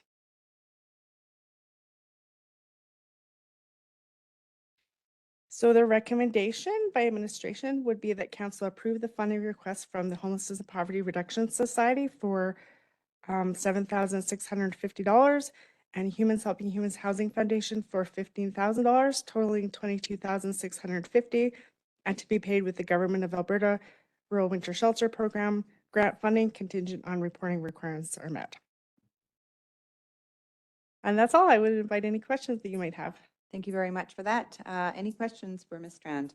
Councillor Sheriff? I'd just like to get something clarified here. So it says that the first operating year is being funded by the Government of Alberta, and it was from January 1st until October 31st, which is 10 months. And it was supposed to be $48,000, but it turned out to be $72,000. Yeah, and whenever we initially signed the agreement in January, we had a few months under our belt, I guess, a few more months of experience in the actual costs in operating the pods. The $48,000 budget was created when we hadn't really had much experience. So we did recognize that the costs were coming in higher. For example, we had added the door knocker, which doubled the cost in terms of our janitorial and the door knocker services. That doubled. We added an extra porta potty, which doubled. We also recognized that, as Mr. Cream mentioned, all the maintenance work, whenever we were operating the pods, was being done by internal staff. So Mr. Yakimchuk and his crew were doing that work. Now that Humans Helping Humans is operating it, that needs to be hired. So the costs, we recognize that the costs were going to be higher. So the first year of that 5-year agreement, we said, we have this provincial funding. We're going to provide you with the $72,000 to cover those costs. The agreements going forward, the obligation is still only the $48,000 that council had allocated, contingent on if we get more provincial funding again to be able to support them further. Does that make sense? It does. I'm just having a really hard time understanding why a shelter pod would cost $7,000 a month to run. I'm just saying, and then asking additional $15,000 for a part-time So, person. so the cost, A lot of money for a part-time person to just answer a phone call once in a while, if the expenses are already at $72,000, but. yeah, It's so as Mr. K mentioned, the expense are very much hired services. So there's the janitorial company that provides cleaning each day. There's the maintenance costs, which they're for the most part hiring people out, whether it be plumbers because there's been furnace problems, whether it be carpenters because like the door is broken, those kinds of things. They don't have the ability to provide that internally, so hiring that out. There's the intercom messaging service, which is about anywhere from $1,300 to $1,500 a month that they're paying them to answer the doorbell each and every night. There's the garbage disposal. There's the Wi-Fi. There had to be additional Wi-Fi put in just to be able to operate the technology. So there's the Wi-Fi. What am I missing? Just there's a lot. It seems like there's not much of it, but there is a lot of expenses involved, and for the most part, they're things that require professionals to do. They're not necessarily volunteer positions, and like I said, we did recognize that prior to signing that agreement on January 1st, that our $48,000 estimate maybe wasn't accurate. Now, they have made some changes. They're no longer paying a door knocker. So they have made that change because they recognize that it was too much. We quickly put that in place to sort of resolve some of the issues that were happening around the community, but they've said, there's a better way to do that, we think. Well, the propane costs were very high, so their intention is to do skirting and insulation so that they're not paying so much in propane costs for the heating in the wintertime. But yeah, then there's those unexpected things like the damage to the door. I mean, it's $6,000 from one incident, so. Well, in my personal opinion, I would just let the door be broken and now we have 15. That's just me. Counselor Ballas? Thank you. Are these grant funds specifically designated to a specific project? And if so, what happens if they're not all allocated? So the grant funding, the way the grant was applied for was specifically for the shelter, both the two shelter programs. So the operation of the shelter pods and the operation of the daytime hub. We are required each day to report to the province the number of users. We're also required to report if there's an interruption in service. So each day that there's a pod that's out, we need to report to the province to say we're out of pod because it's damaged. So we do have an accountability to the province for this funding to make, because they want to know that the funding is serving the purpose that it was intended, and they want to know those numbers. That's why Ashley Graham was mentioned. She spends a significant amount of time just doing the statistics, tracking the numbers of users, because we need to report those each day. And just to follow up, if they're not allocated, do you have to return the funds? Yes. So if we don't pass on these funds, then yes, the funds would have to be returned at the end of October. Counselor Camana?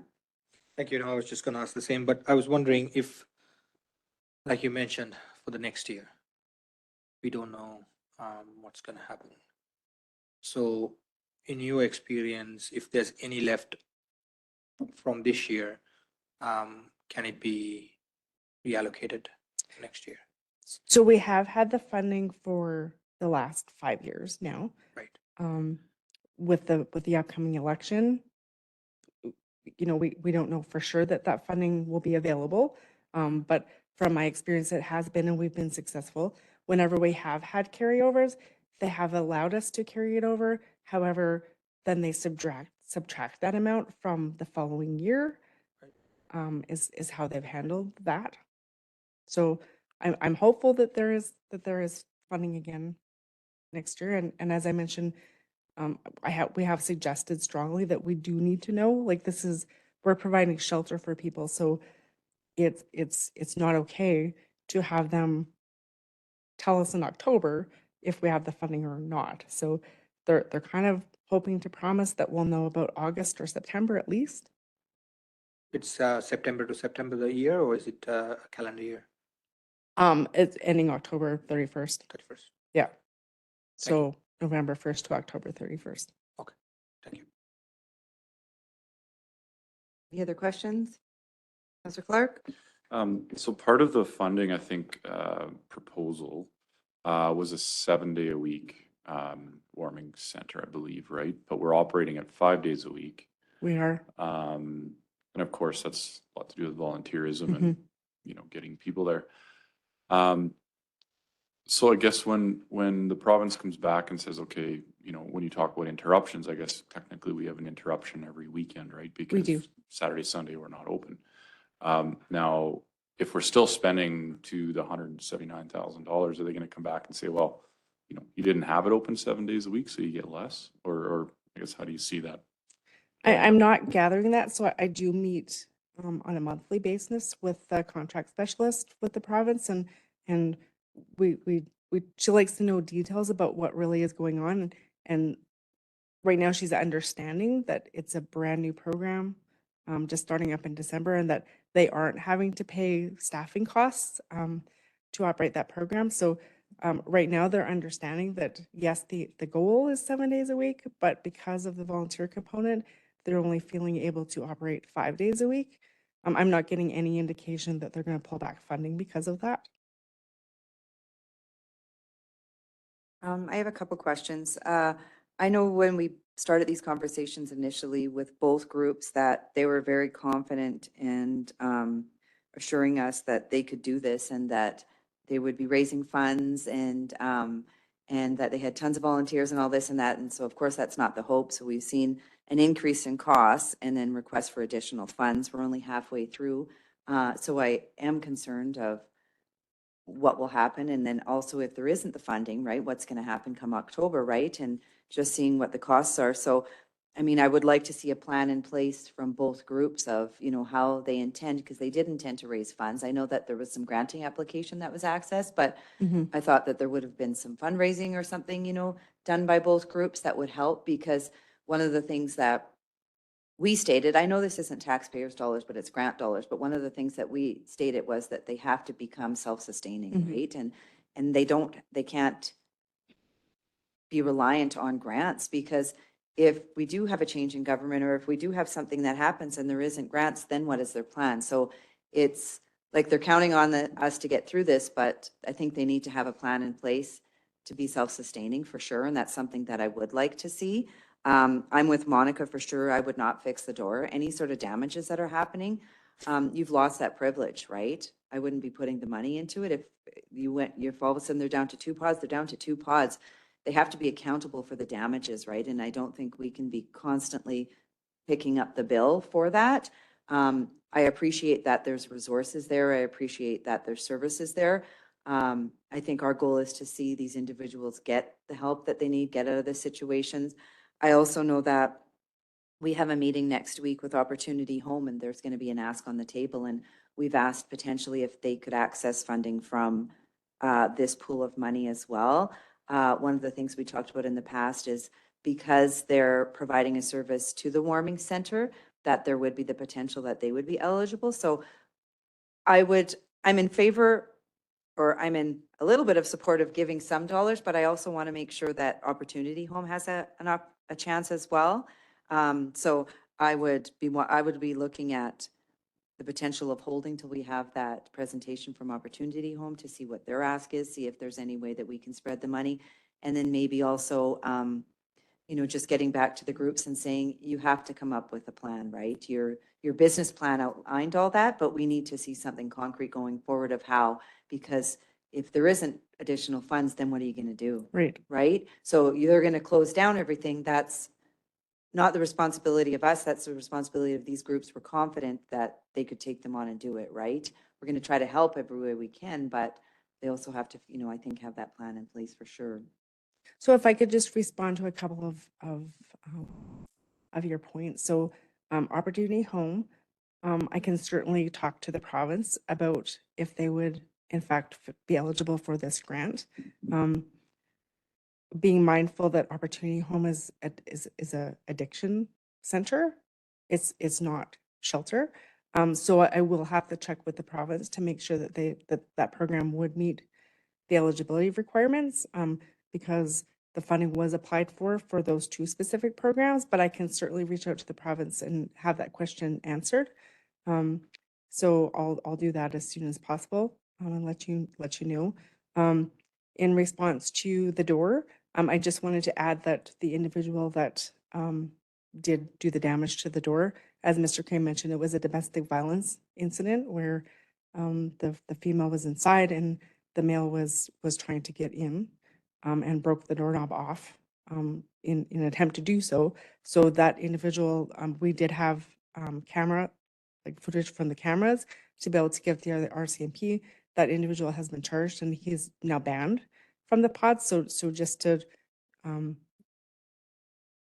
just to remind you that anybody who does damage to the pods, Humans Helping Humans is then banning them from the pods. So, you know, there's certainly consequences to actions like that. There's definitely consequences. They're not, you know, so he's not there anymore. Thank you for that. I know we've heard several times over the damages to the pods, though. I appreciate this incident that the gentleman was charged. I think that's great. But we've heard several times how there was damages done, whether it's light bulbs, whether it's this, like constantly. And then we're just kind of fixing or somebody's fixing, right? So I think that's just where my concern is. And then for Opportunity Home, I was under the understanding that they weren't eligible because they are an addiction center. But what they would be eligible for is because they're providing a service to the warming center, they're going there, that's what would make them eligible. My understanding was we had already looked into that. So we might have some. No, little bit we of hadn't legwork looked done in, on that we already. hadn't looked, I can talk to the province about that. Opportunity Home did receive an FCSS grant from the FCSS board for the volunteer component of Opportunity Home, but yeah, I can check into the province to ensure that we would be able to use this funding for that purpose. Okay. Any other questions, Councillor Sheriff? I have one more question. At the sum up here, it says Warming Hearts and Poverty Reduction is operating on $48,000. Humans Helping Humans Foundation has $72,000, and then PODS operations are additional $11,000. That's $84,000 just for shelter pods? Yep, so the 11,000 was our own expenses because Humans Helping Humans didn't take on operating the pods until January 1st. So we use this funding for November, December. So that was our own internal expenses. All right. So the pods are significantly higher than what we anticipated, because if they're coming in at 72, 82, 83 plus another 15, like that's 100,000, right? That's a double. And we're saying the double of the cost is because of the janitorial maintenance, intercom messaging, all that. Didn't we know those things though before? I think the biggest thing we did, the biggest difference between us operating them and them operating them is that there was town staff doing the maintenance.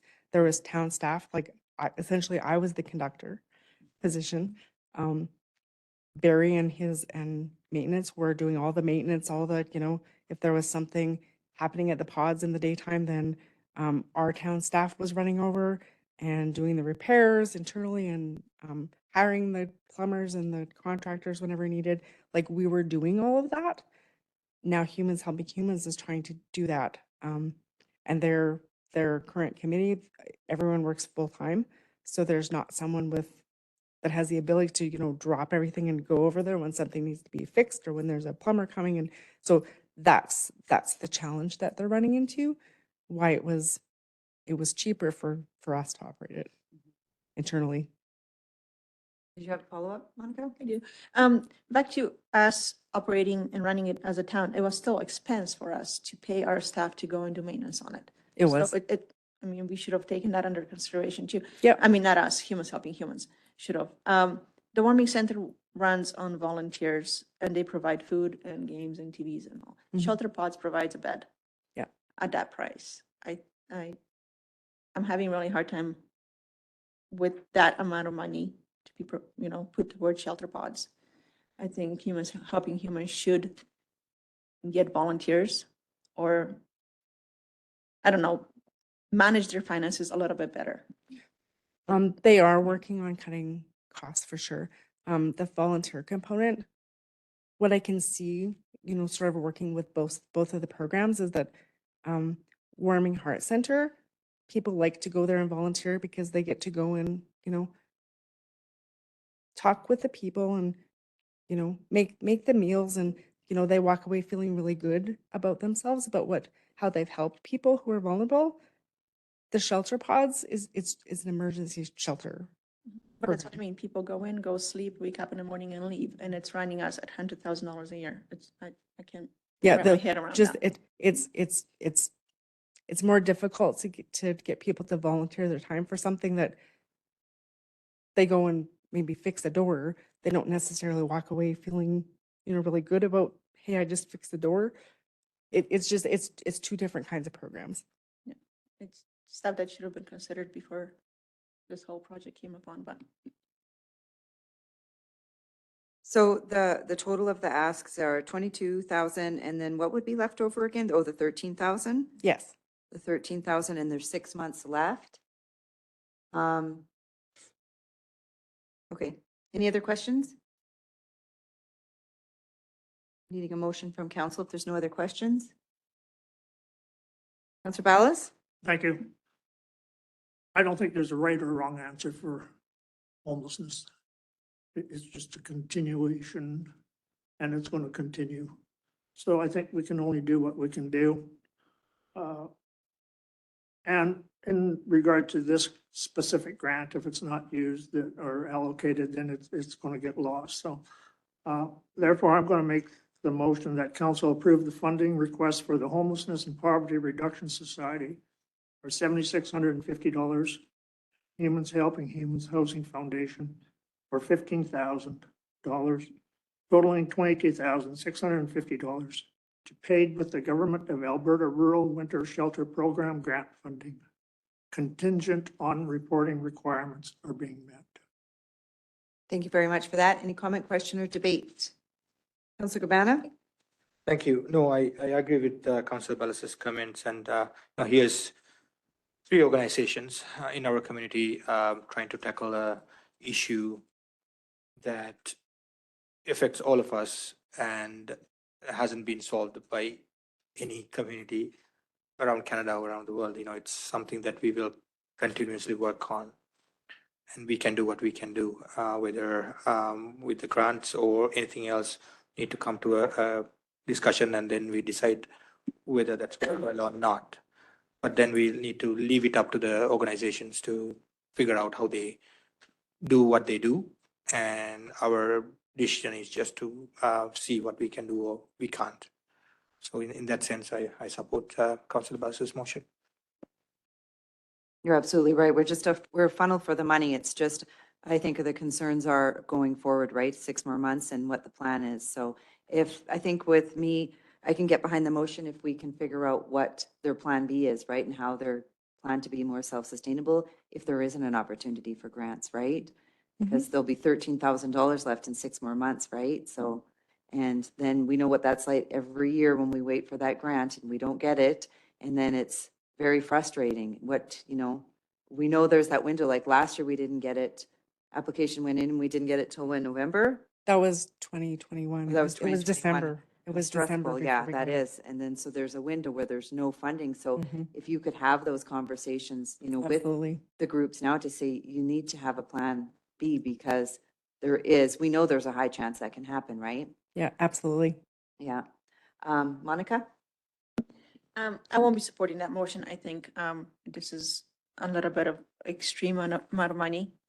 These community committees should work on balancing their expenses a little bit better.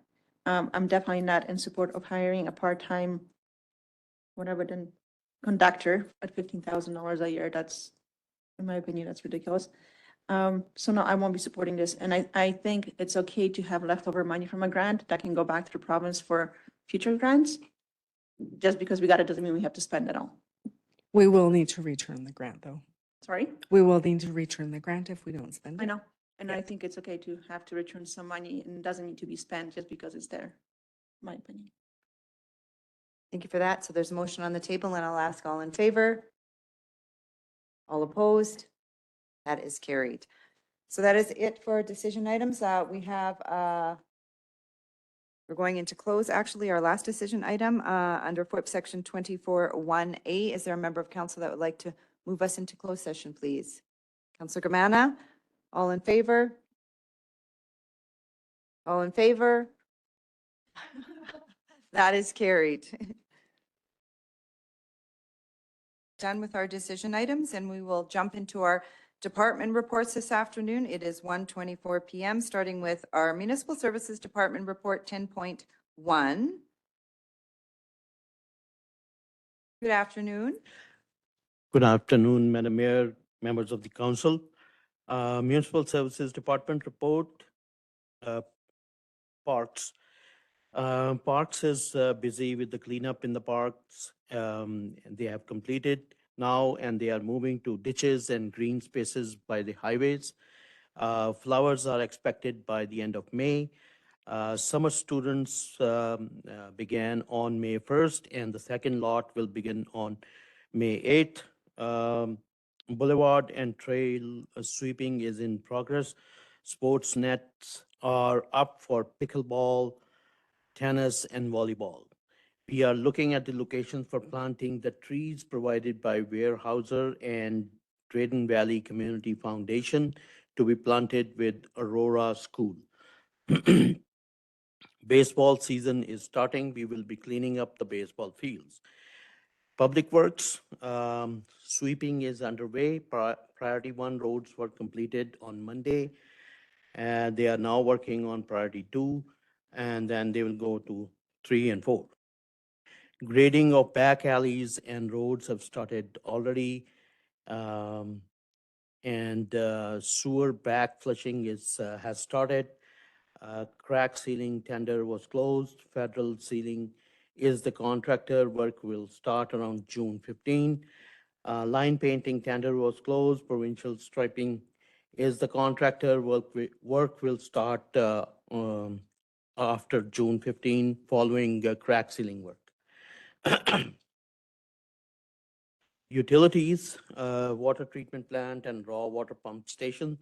Safety inspections were performed at reservoir number 2, raw water pump station, and water treatment plant. Minor safety additions needed to be performed. 3 minor water breaks occurred in this period.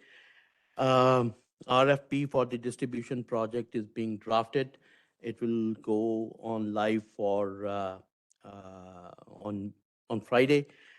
This is the distribution project that was approved by the council.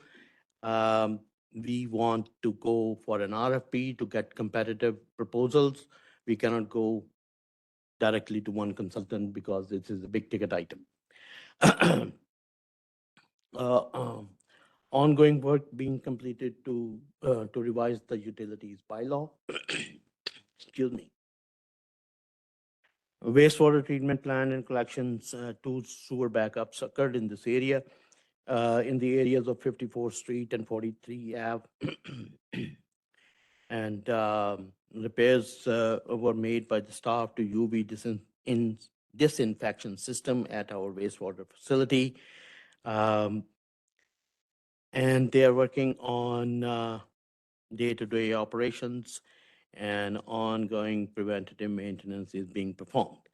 Landfill and engineering. Contract for the Cell 4E is being reviewed to be signed by the contractor, Pedernese and Drayton Valley, arranging for landfill cover. Parkway was hauling dirt last week. GFL has not started hauling that. They were talking that they would bring something, but they haven't started yet. Regular day-to-day landfill operations is going on.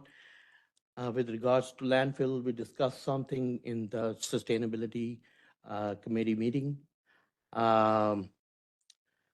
So we are going to meet with the GFL. I have invited them to come to our sustainability committee meeting to give us their proposal, how they can achieve the better diversion, more compaction, and if they have any good proven technology, they can bring it to us.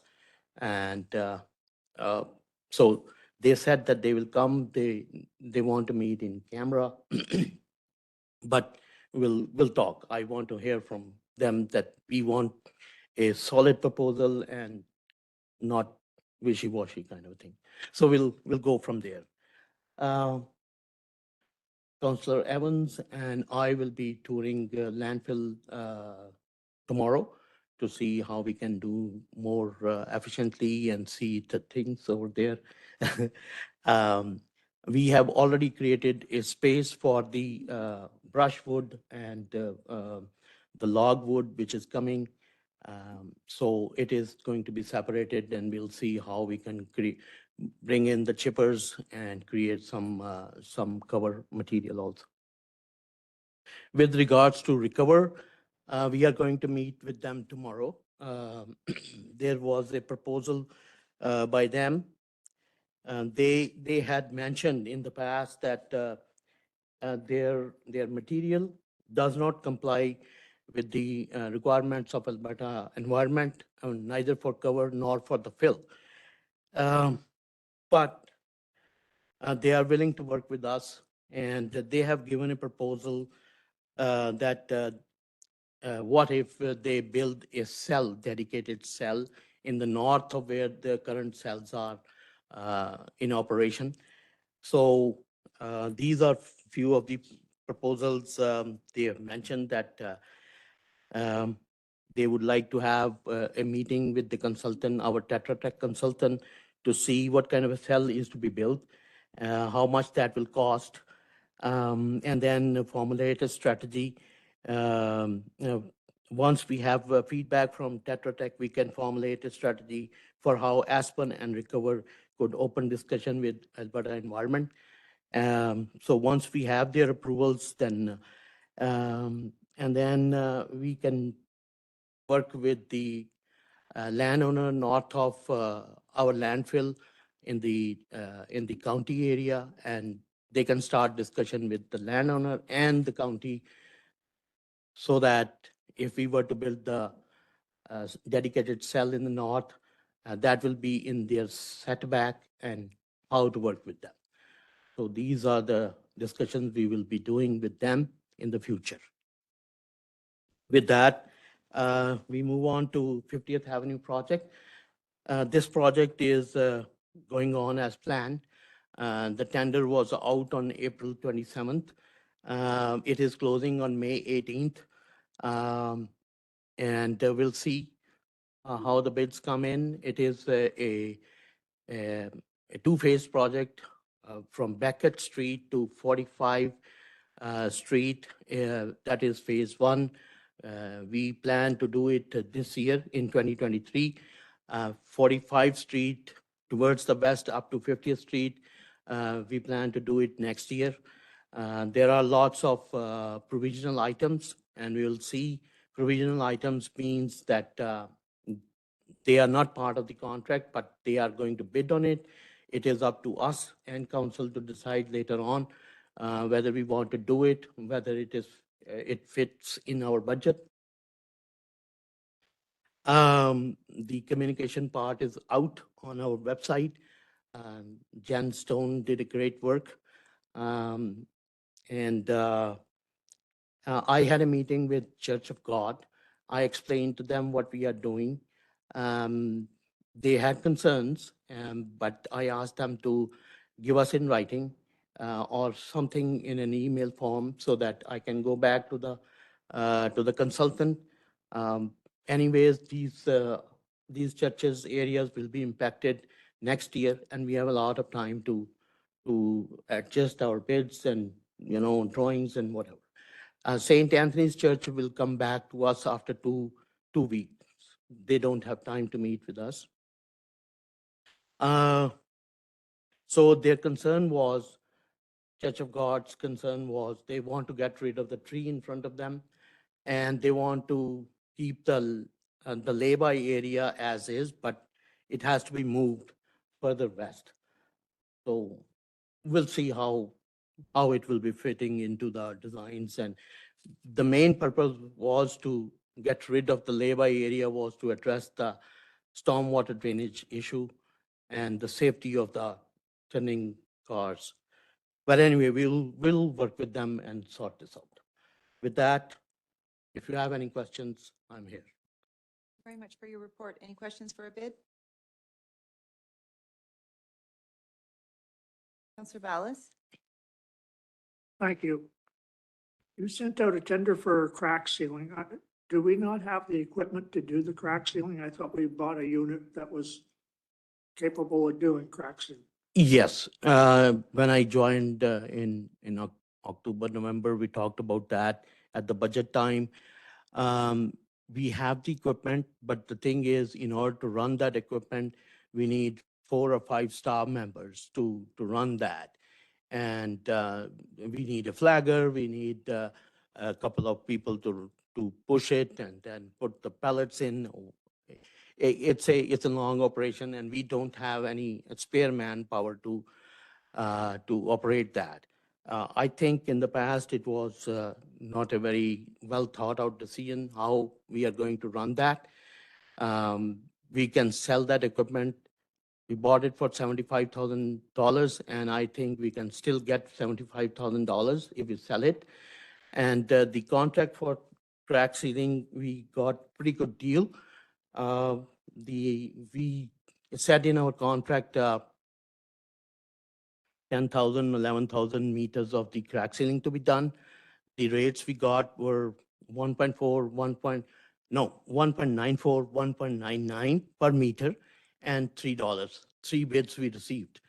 So we got pretty good deal. When we calculated our own resources, and by the time we do it, it was coming expensive because we are not in the business of running these equipments. So that's where we are. I do believe we talked extensively about this during budget time. I want to say, I recall, but that it ended up being significantly more expensive and more inefficient for us to do it.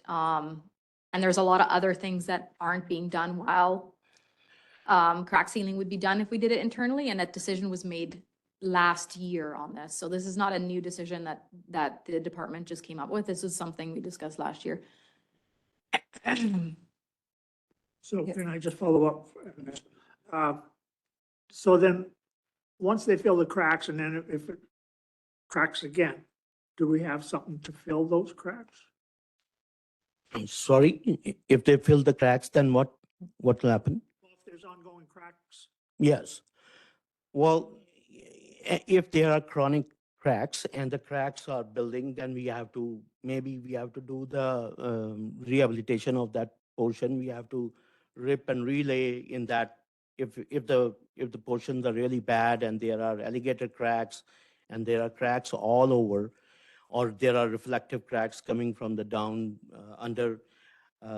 But these things happen, the cracks happen, we have to keep, this is called the regular maintenance, so that next year the water doesn't go into the soil and frost heaving will create another, keep on damaging the road structures. That's why we keep on doing this. so your recommendation is to sell that equipment? Yeah, because if they are not going to use that, and that's what Public Works wanted, we can sell that. And that was approved in the budget, we mentioned. Yes, it was. Yeah. To sell it? Yeah. Yes, it was. Or was it? Oh, Yeah. Must have missed that one. And in terms of, I think, Bill, sorry, is there warranty on this company's work? Is that what you're asking? If their work was faulty, or did I misunderstand? Well, crack filling is an ongoing issue. Yeah, Yes. that's right. So ongoing, after they complete their job, how do you continue maintenance? Next year, do it again. So you just leave it cracked until following year? No, if they fill the crack, the weather is is good. And then the next year comes, the crack have reappeared, then we'll do it again or something like that. These cracks will keep on happening and we will keep on repairing it. That's how these roadworks are done. And if they are up to the limit that these are irreparable, then we have to rebuild the road in those sections. I think, what if there's cracks that reappear in the same year? So let's say they did crack sealing Then in June. there will be some warranties, Yeah. at least for the material. That's why this year I have You're talking, sorry to interrupt you, but you're talking about existing cracks. I'm talking about new cracks. new cracks. That is ongoing maintenance on the road structures. It happens, they are created, then they are being repaired, and then you monitor the situation and keep on maintaining. And that's how the roads are. So they would have to come back and do. the These maintenance. guys, okay, once they do the repair and the material, if they have used the faulty ones, they will have to come back. But if their new cracks are building, then we will have to do another tender for the next year. So this year, I have specified Alberta Transportation's approved products list, a product from the Alberta Environment list. Oh, I'm sorry, Alberta Transportation's list. So I don't know how these cracks were, maintained in the past, but similarly for the paints, I have specified in our tender the approved formulations by the Alberta Transportation. So hopefully, if they do the good work, they will stay. And then we'll go from there. Okay, I'll just move on from that. Failure occurred on April 18th, 2023 for acute lethality sample. Sorry, Mr. Pallas. It's in your report. Yeah, Failure occurred on our April 18th, 2023 for acute lethality sample. yes, sir. So why did we have a failure? Okay, so I checked with our utilities manager. She's of the view that maybe when the lagoons were were under repair, they had to draw down the water. There was a berm repair done in the past, and bringing up the water to the level, and the bacteria takes longer to build in. And that may be one of the reasons why we are failing this. If we can buy bacteria, and it can be expensive, and she's not recommending, or the consultants are not recommending, because they may not grow. So we will continue to see how it goes, and simultaneously we are working on our pilot project also.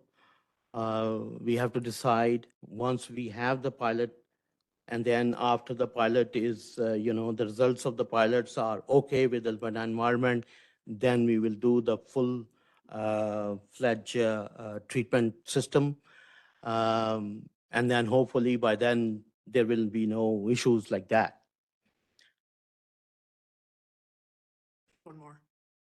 Parkway is hauling dirt to landfill. Do we not have our own trucks? Or we just don't have people?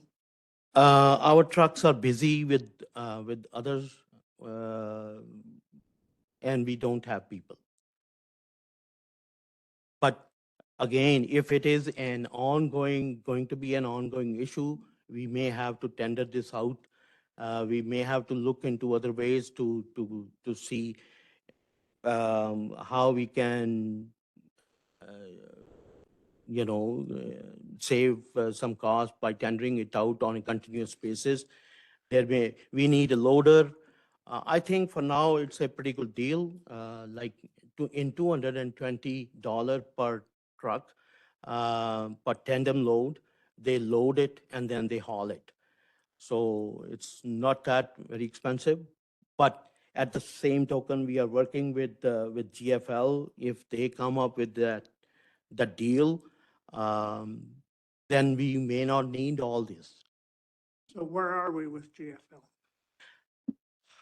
I have no idea. They backed out and they said that they are working behind the scene with the supplier of that material. And they're still working, and I have to meet with them again and we'll see how it goes. And we have invited them in our meeting on May 16. Okay, Councillor Gamana? Thank you. And I'm sorry to go back to crack ceiling, and I couldn't recall the conversations that we had for the budget as well. But just curious, you know, we have this unit, and we were using the formula that at that time I had the opportunity to write one of those, and we did a little bit of a crack ceiling and all that. The person there was saying that, you know, that this is great mix that they're using, it is gonna last longer and all of that, right? So the contractors, are they going to use similar mixes that's gonna be, I guess, good for a longer period of time? Even after 6 months after the crack ceiling, I had a conversation with the same person, and you know, they were saying that, yeah, the mix is working and it's good, right? So I don't think you're know. talking about potholes though. Yeah, potholes too, right? So that's, is that, sorry, am I mistaken or? You were on the Yeah. pothole filling machine. Oh, sorry. Yes, there's two different, we have a potholing and that's a continuous thing. They Yeah. start right in the spring Okay, and it gets sort of through the year. The crack ceiling is specifically for, for the Um, cracks. yeah. Okay. Yeah. My bad. The other piece is the line painting. Yes. I wanted to ask. So June 15th, that's perfect that, you know, we will have the line painting done for the summer. But is that the fastest that they can get here? No, it is basically, we want to do the crack ceiling first Okay. and they will follow. We don't want to do the line painting and then the crack sealers come and they put the black thing on top. Right. So that's why I think one of the crack ceiling contractor, this is the earliest he can come. Okay. Yeah. And again, I guess a couple of years ago, we had the issue that they haven't swiped the street and all that and painted, and, you know, it didn't last. So I'm sure you've been, you're on top of that and taking care of it, Yeah, right? our guys are working and they are busy all day, and some are sweeping, some are with the back flushing, and so everywhere they are running around. Thank you. Yeah. I think that Bill and Amila should be going on the crack filling team for Public Works Week this year. Councillor Evans, do you have a question? Yeah, and a little bit of clarification. Yeah, we did talk about the crack ceiling last year, and the problem with one of those rigs is you need 5 people.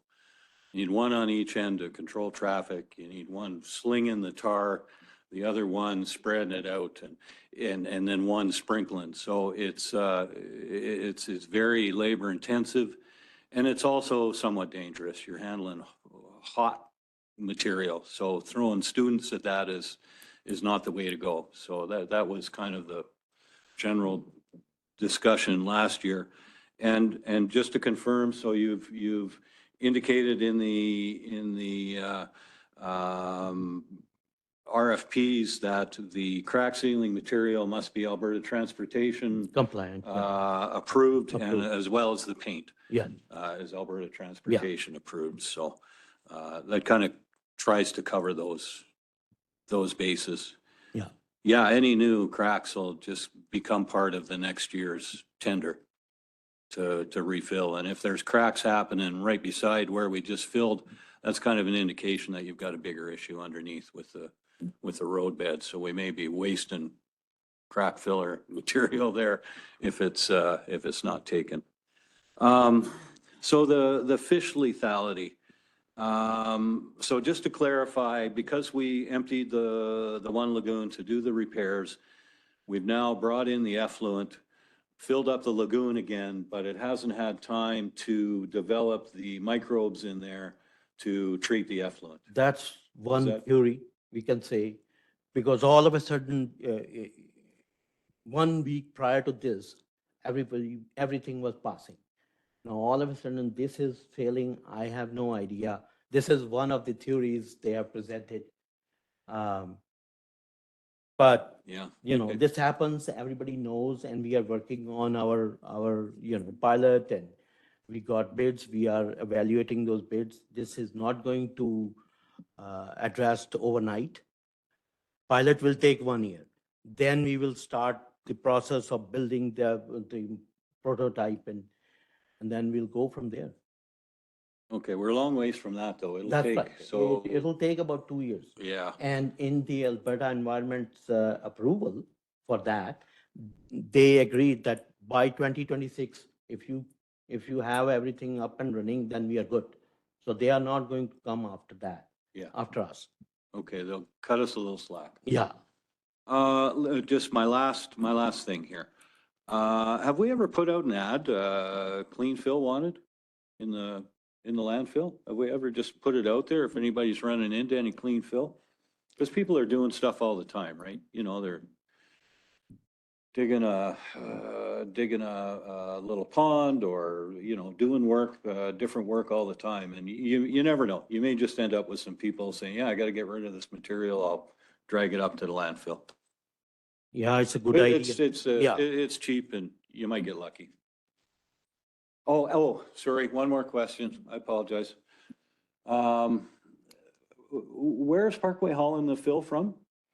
I think they are from our CETC center. The BioMile, BioMile, BTC? yeah. One thing to keep in mind, dragging all that fill out of there, when those lots are developed, there may be a need for that fill to level them out, build an access point, et cetera. So we should pay attention to what we're hauling out of there and how much, I guess, in the end. You know, when we talked about this before, we can always landscape those piles to make them look better. Was there any, Owen had said that we were using some of that material for the rebuild of the lagoon bank because it was very good material. Is that still the case, or have we identified one pile that's good material and one that's not so good that we should be wasting in the landfill, or we're just starting on the first one? To be honest with you, Councillor Evans, I don't know. Okay, and I that's- can that's fair. look into that. Yeah. Okay. But I think it's a good idea that we should tender it out. Clean fill, if somebody has a spoil, It's material, worth putting it out it's there. worth- Will yeah. we end up with material once we do this new cell? We will have some material, but who knows, that contractor would like, if that material is a good clay, they might use it for their liner material. Some will be able for us to use the cover, but some, they may use it for the liner. We don't know yet. We'll see how the material comes. Okay, thanks. Just one last question. Why are we using Parkway and taking the landfill from the CTC? I thought we decided that there was a revenue stream coming through the contractor that GFL was using, about 24,000 a year, I think it was. That's right. So as I mentioned, GFL has backed off. So they said that they will do it, but then they said that their supplier or whoever they were dealing with, they are working behind the scene. Something has fallen apart on their end at the back. So yeah, it seems a little bit fishy if we could look into, because now that we decided that there's a little bit of revenue to be made, that all of a sudden now they've backed out. So yeah, we could maybe do a little bit of follow-up there. Yeah, that's something on one of the lists that Abid and I are working on. Just hasn't quite happened yet, but that's definitely on my list. Yeah. And So we're we- going to be following up with GFL. Mhm. Okay, final question, Bill. Yeah, just more of a statement. Do you need a motion in order to sell that equipment? No, we did all that through budget. Did we? I don't, Yeah, that was all part of budget I discussion. missed that, but okay. Okay, perfect. Well, That's- okay, Monica? It's a quick one. For the line painting, are we using a new sort of paint? Are we trying different types? That's right. Yeah. So in the past, they were using, I don't know, they were not, No. sorry. Yeah, Councillor Monica, Councillor Sheriffs. In the past, they were not specifying any type of paint. So they were, I don't know what they were mixing. But at least this year, I have, asked them to use alkyd paint. Alkyd is one of the approved product of Alberta Transportation. So we'll see how it stays on the roads and how it goes. But at least now, due to environmental considerations, they are going towards this waterborne and alkyd. These are the two kind of paints. Okay, guys. You got 20 seconds. Okay. For the sidewalks, I thought you said Parkway. Yes. Got it. Have we given them specs? Yes. So we've given them the strength of the concrete we need. Yeah, Bedding needs to be good. that's right. No more cracks in our sidewalks after a year. I hope so. So, Me too. Me too. in this tender, I specified Alberta, not Alberta, City of Edmonton standards. And the standards, they use rebars, and they will be using rebars, 10 mm rebar at 75 centimeters space, center to center. And then at the ramps, there will be two-way rebars.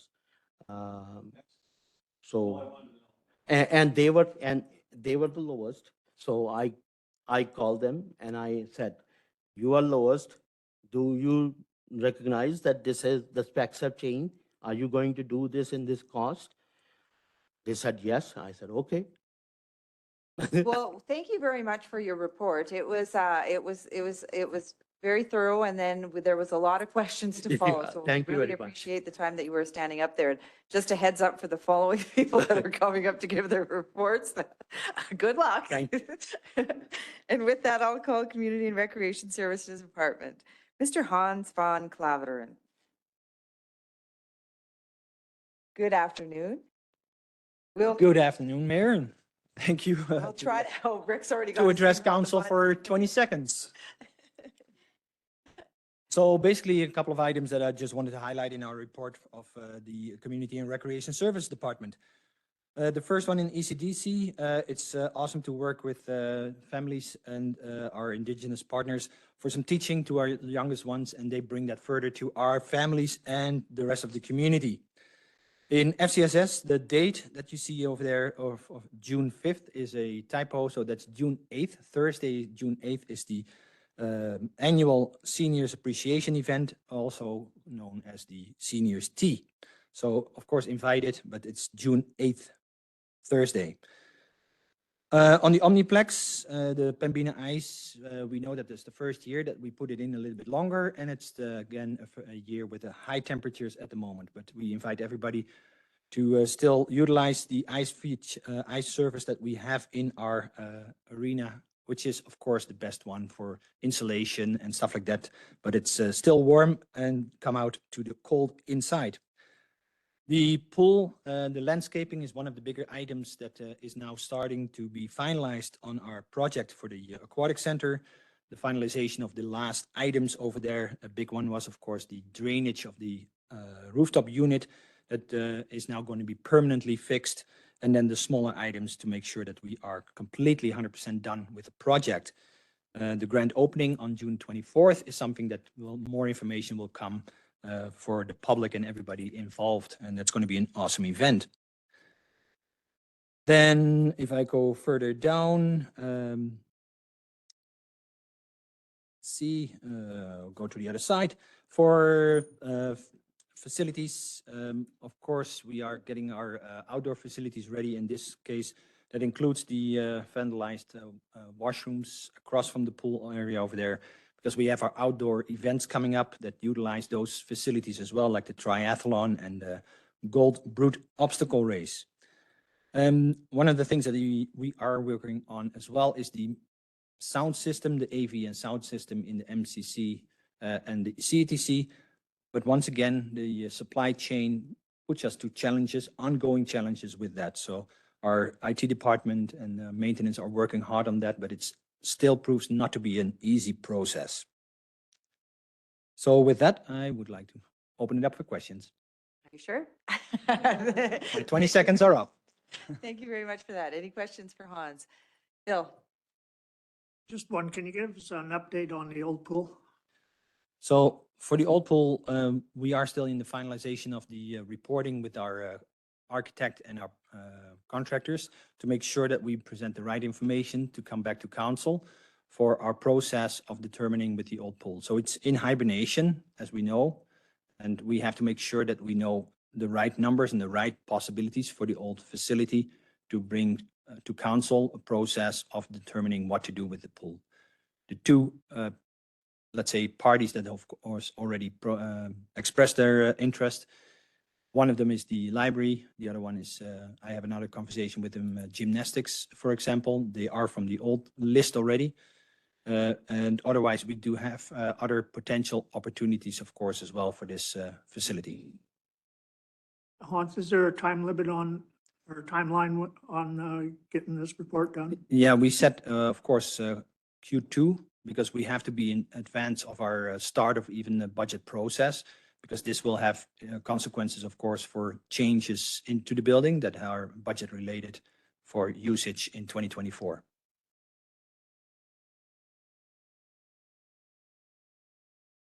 Okay, wow, look at that. Doesn't look like there's a lot of other questions. And well, thank you very much for your report. Thank Moving you. on to the March Enforcement Services statistics. Mr. Thompson. I can't imagine there's going to be lots of questions.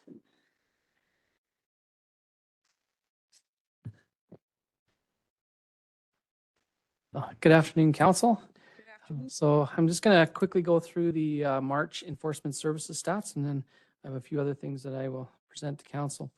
So for the month of March, there was 115 complaints that came into Enforcement Services. The bulk of those, as you can see, was community standard issues, and most of that was concerns over snow removal. As Council is aware, this was the first year that business owners had to take care of their own snow removal, so there was lots of confusion, lots of complaints, and we, Enforcement Services, saw the brunt of a lot of that. So hopefully going into next year, things will have smoothed out somewhat and everybody will understand the rules and do their own snow shoveling. So we'll get that sorted out. We also had several complaints about traffic. The majority of that was speeding complaints. So our CPO was actively out there enforcing speed limits in our community. We also had several complaints in terms of animal control.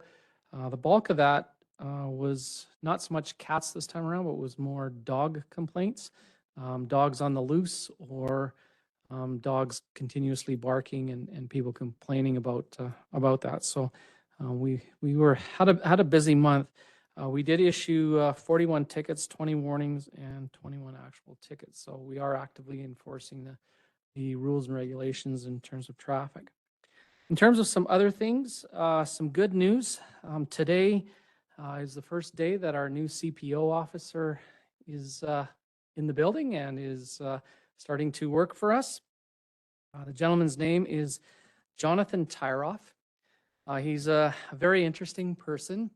He was born and raised in France, and he started off his work career in the French military as a soldier and as an operator of different armored vehicles. From that, once he got out of the military, he went into insurance, and he was an insurance advisor in France. And then he decided to have a total change in his life, and he moved to Canada, and he took up tattoo artistry. And while he was doing that, he also learned how to read and write and speak English, because he didn't know how to speak English at all when he came. And he's only been in the country now for approximately 4 years. So he's very fluent now. I shouldn't say he's very fluent, but he can speak English very well, and he can write it, to the point that he went off and did his CPO training. But he is a recognized award-winning tattoo artist. He's won awards in both Quebec and Ontario for his artistry. On top of that, he's also a Canadian champion Brazilian Jiu-Jitsu fighter. He's won championships in Jiu-Jitsu fighting. He also is involved in Muay Thai and boxing as well. So I'm sure our fight community will be interested in him and his talents and his skills. So we are very happy that he is now on board.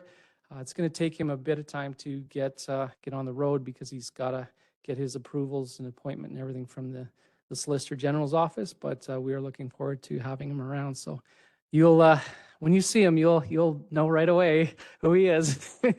But he's happy to be here. He's really excited. He keeps phoning Cody every other day about different questions and stuff. So we're thrilled that he's here. A few other things that we've been working on in enforcement services. We have managed, IT and our CPO officer have managed to start to be able to download information from the speed sign that is down at the Omniplex. It's taken a while for us to finally figure that out and start to get good information. So we did a bit of a test run. We ran it for a week, and we had some interesting results. We had one individual that was clocked at 106 kilometers an hour in driving through that area. So we do have a few speeding issues. For the most part, I must say that the community does recognize that it is a heavy kid area. So the average speed was around 34 kilometers an hour, which is awesome. We did have several people though that were over 60 kilometers an hour, which is a concern for us. So we still do have some speeding issues in that area, but for the most part, on average, people were following the rules there. In terms of some other things, Travis Permitting, as council is aware, we did receive our first quarterly payment from the province. We received $15,000 from the first quarter. So that process is working well for us, and we are starting to receive payments for that. On a bit of a sad note, the Alberta Crime Prevention Grant that we had applied for, we were declined in our application. This was the first year that municipalities could apply for that grant. They had 160 applications that were in the process, and there was $40 million in asks. They only had $5 million to give out. So obviously there was a lot of people that were not able to get any funding for that. So consequently, we'll keep working at it and try again next year. And Cody has come up with a couple other grants that we are looking at, so we will pursue those as well.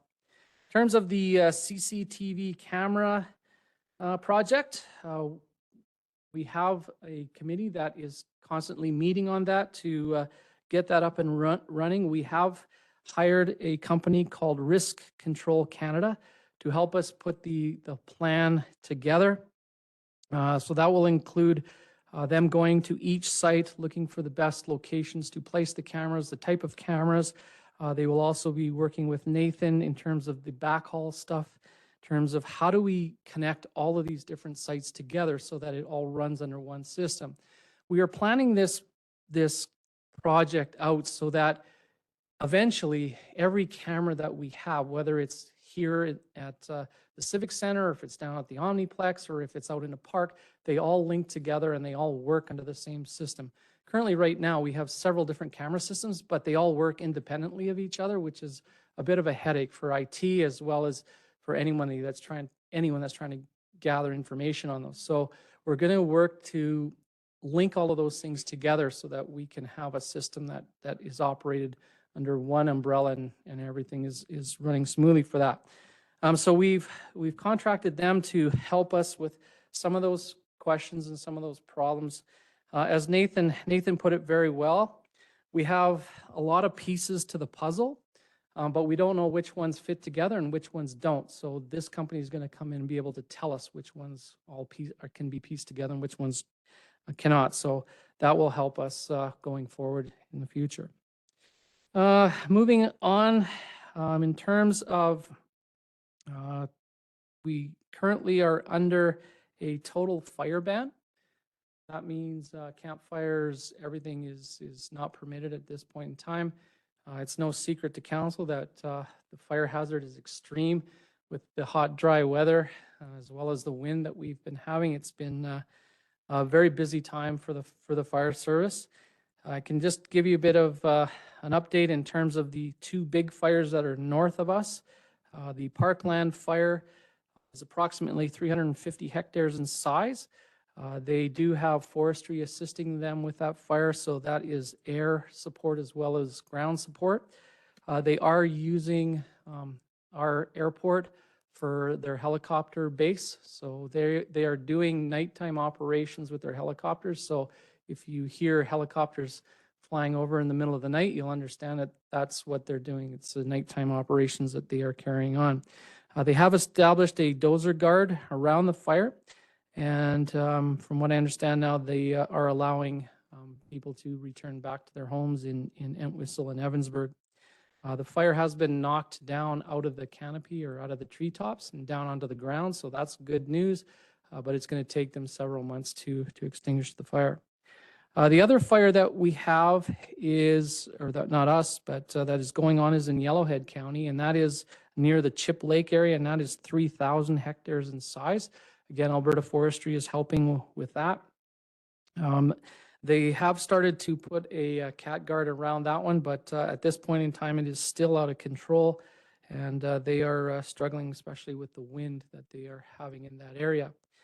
In terms of our response to assist, we have sent crews to Parkland to assist with that fire. We are now spending time up there doing night watch for them. As you can imagine, their crews are pretty exhausted, so we are filling that gap. So basically, we're having crews driving around, just making sure that nobody's house is broken into or having any issues with fires in property areas. So that's what we've been assigned to do.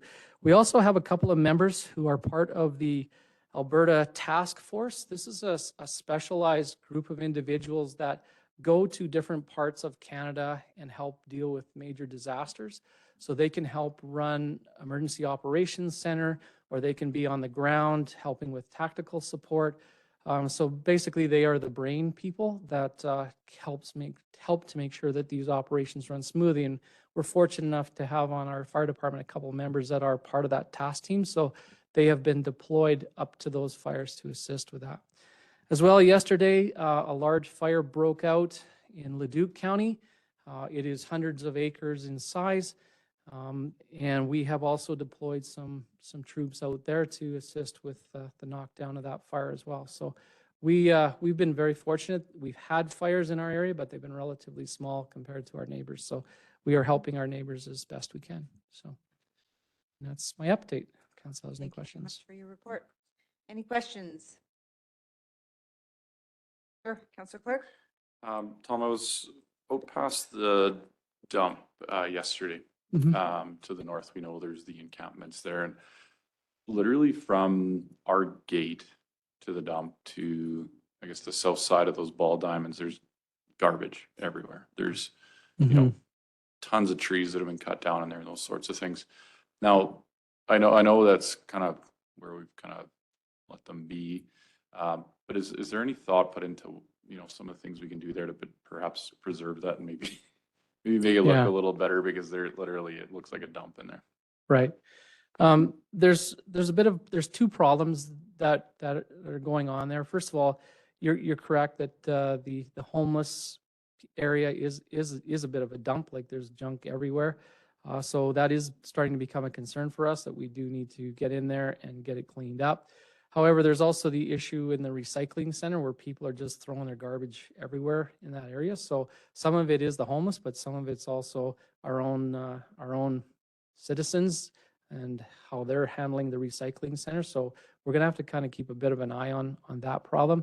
But yeah, I've been talking with our CPO officer on different ways that we can manage that a little bit better. And one of them is definitely to clean up the trash, especially when we have the fire hazards that we do right now. So yeah, we're looking at that. And then the other thing I had was, I have a couple people have asked me if the town has any bylaws around, like dog feces in, say, a backyard. Mhm. You know, now that everything's melted, of course, smell is amazing, I'm sure. Absolutely. But, you know, so there's neighbors that have complained and I said, I don't know, I'll check into it. So I guess, does the town have any teeth in terms of ensuring people clean those? Sure. Yes, we do. It's part of the community standards bylaw. You can't have an unsightly premises, and part of dog feces being left all over the place, it's unsightly. You know, that it doesn't smell very well. And so, yes, we do have teeth that we can go after people and have them clean up their yards and their balconies and whatnot. And we have done that in the past where we've used that bylaw to go after people. So yes, we can deal with it. For that, Mila? Thank you. No, when Colin mentioned about the garbage issue, so there were a couple of community members that had a chat. I think they came and talked to the front desk here as well regarding the area that we are clearing behind Shangri-La as well as the other side of Shangri-La, Okay. where there's walking paths now, but there's no garbage bins. Okay. So that's something that, you know, came to my attention, and that Sure, individuals that can be, I'll bid. talk with my colleague and he can, I'll talk with him and we can get something up.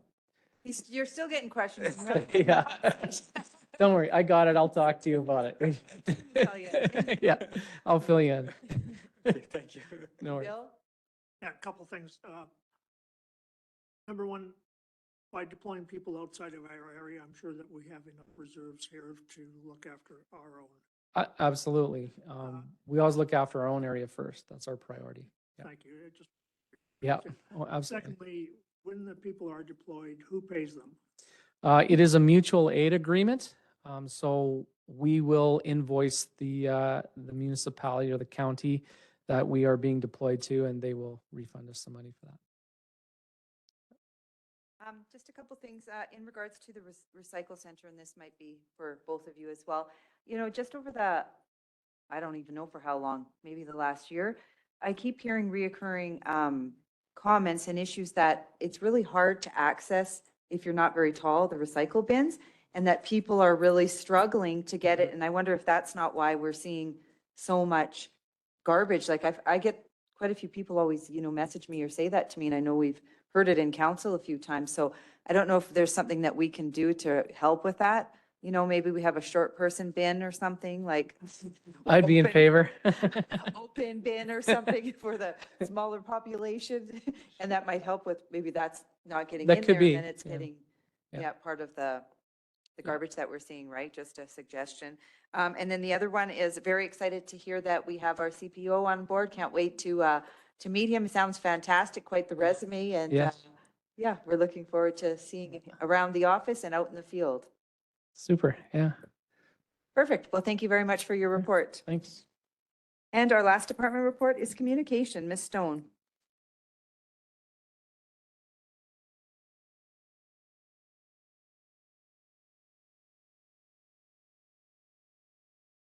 Good afternoon, Council. All right, so to start off, Council's aware of the 70th anniversary event that we're planning. So obviously all of those promotions and all of that work is continuing. And there's a number of things that we're working on. Next, as Nancy had spoken about this morning, the citizen budget tool that we will be, Albert and I are going to start working on that in the coming months. So probably after the summer, September-ish, we'll have that live out for our public to kind of test drive how it feels to balance a budget and create some awareness about what that looks like. And speaking of the budget, now that we've passed our mill rate, we have some communications that we've prepared to go out with that. I've got some stuff on my desk to hand out to council. We are putting our infographic in our tax notices. Again, they're going out next week, I believe. So those have all been finalized, and I prepared some information for you guys if you get questions from the community, just so that you have the information at your fingertips, and we're all kind of talking about the same things. So I'll hand those out when we're done here. As Abed was talking about, some of the works that Public Works is working on, their spring activities, street sweeping, potholing, as those activities get underway, we'll be making those posts. I believe Public Works just sent me something about the next route that they're going to be street sweeping, so that'll be going out this afternoon as well. The exciting thing that happened today, the food cyclers have all arrived. Thank you to everybody that helped. We literally heard. Yeah, sorry. Thank you to everybody that helped bring them in and set them up. So we have 2 different units, and we're going to be connecting with all of our participants to come pick them up and pay, and then we'll get our second pilot underway. And obviously, the 50th Ave reconstruction that Abed was talking about earlier, that is on our Pull Together engagement site as well. So have a look at that. You can click through, see all the different little maps on there. The tender is on there as well. And we've opened it up if folks have questions. They can ask it right there on the platform. That'll make it easier for everybody. And it's a great way for us to kind of house all the information for that. I'll wrap it up there if there's any questions. Thank you very much for that. Any questions? Bill, go ahead. Thank you. When you're sending out tax notices and we're getting them by email or whatever your system is that infographic going to be attached? Yeah, so it just has 2 pages to your PDF document that you get in the email. Yes. Any other questions? Thank you very much for your report. Thank you. We'll move on to council reports. Deputy Mayor Gamana.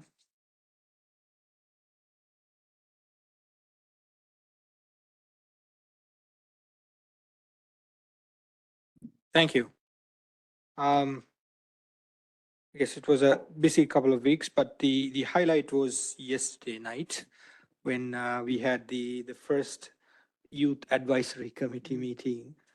It was fascinating to see how the youth interact each other, trying to conduct a meeting, trying to appoint executives and board members, and all the discussions and all that. It was very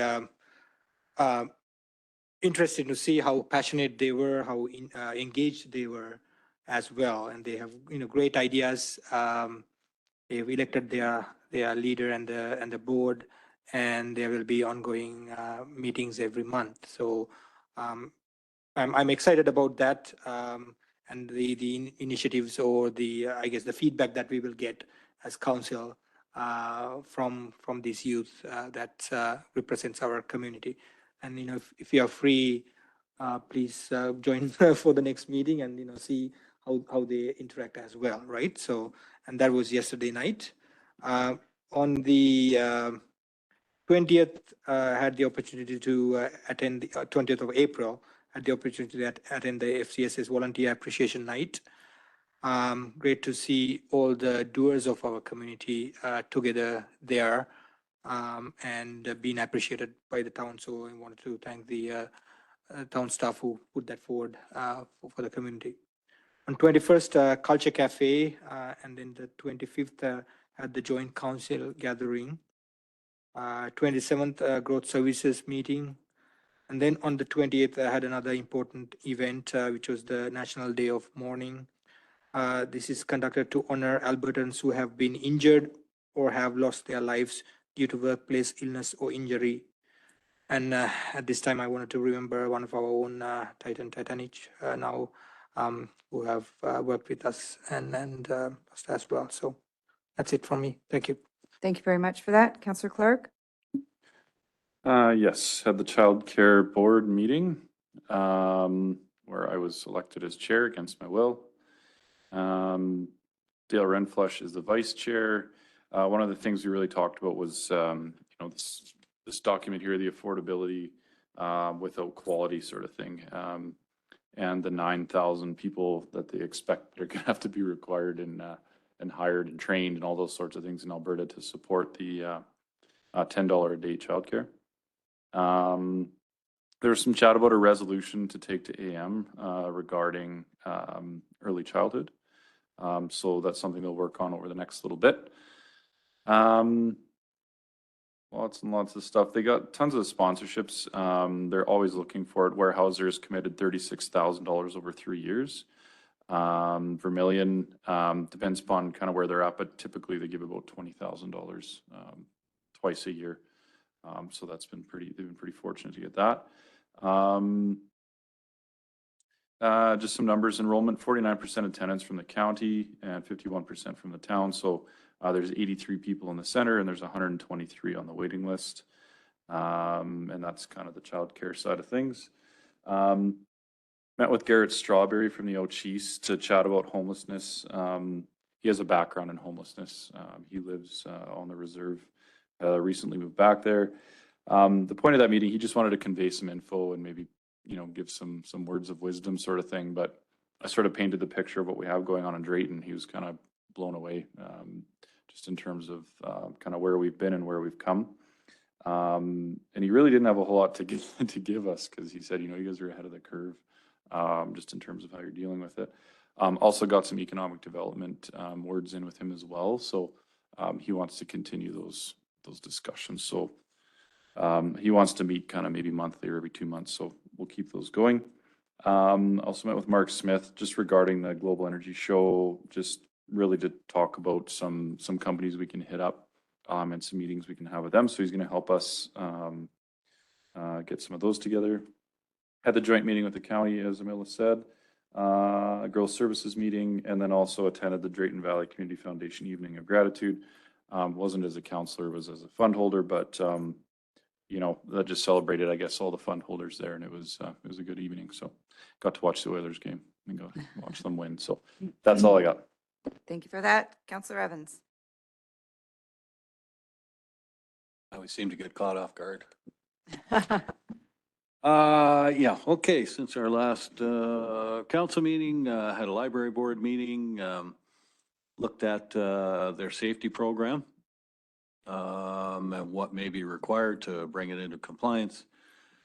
The summer program's coming up, also some staff training that's available through Yellowhead Regional. They actually have a good how to deal with homeless folks in a library, so right up our alley. And then later that day, the volunteer appreciation dinner, which was, it's always nice. It's always nice to say thank you to those folks who are working so hard in our community. The following day on the 21st, I went out for the EPBR trail cleanup down across from the pool there. Didn't have a big turnout at my location, I got to admit.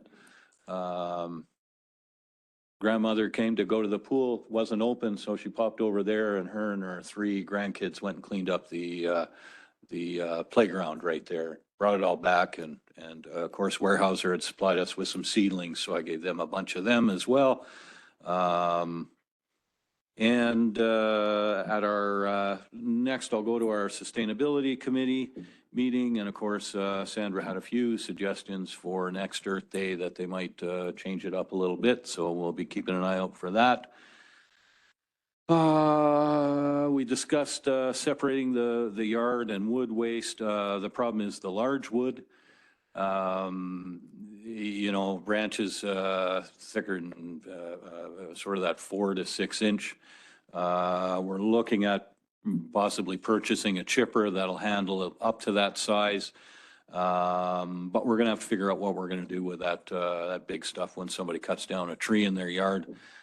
We may even want to look at the wood pellet company up there. Maybe if we get a big enough load, they'd come down and haul it away, stuff like that. And Nancy, we were going to look at the issues with getting at the bins and recycling, and it never got into our agenda, but it will next time. And I think when I go out there with a bid tomorrow, we'll maybe have a look at that, see if we can bring something to the sustainability committee meeting for that.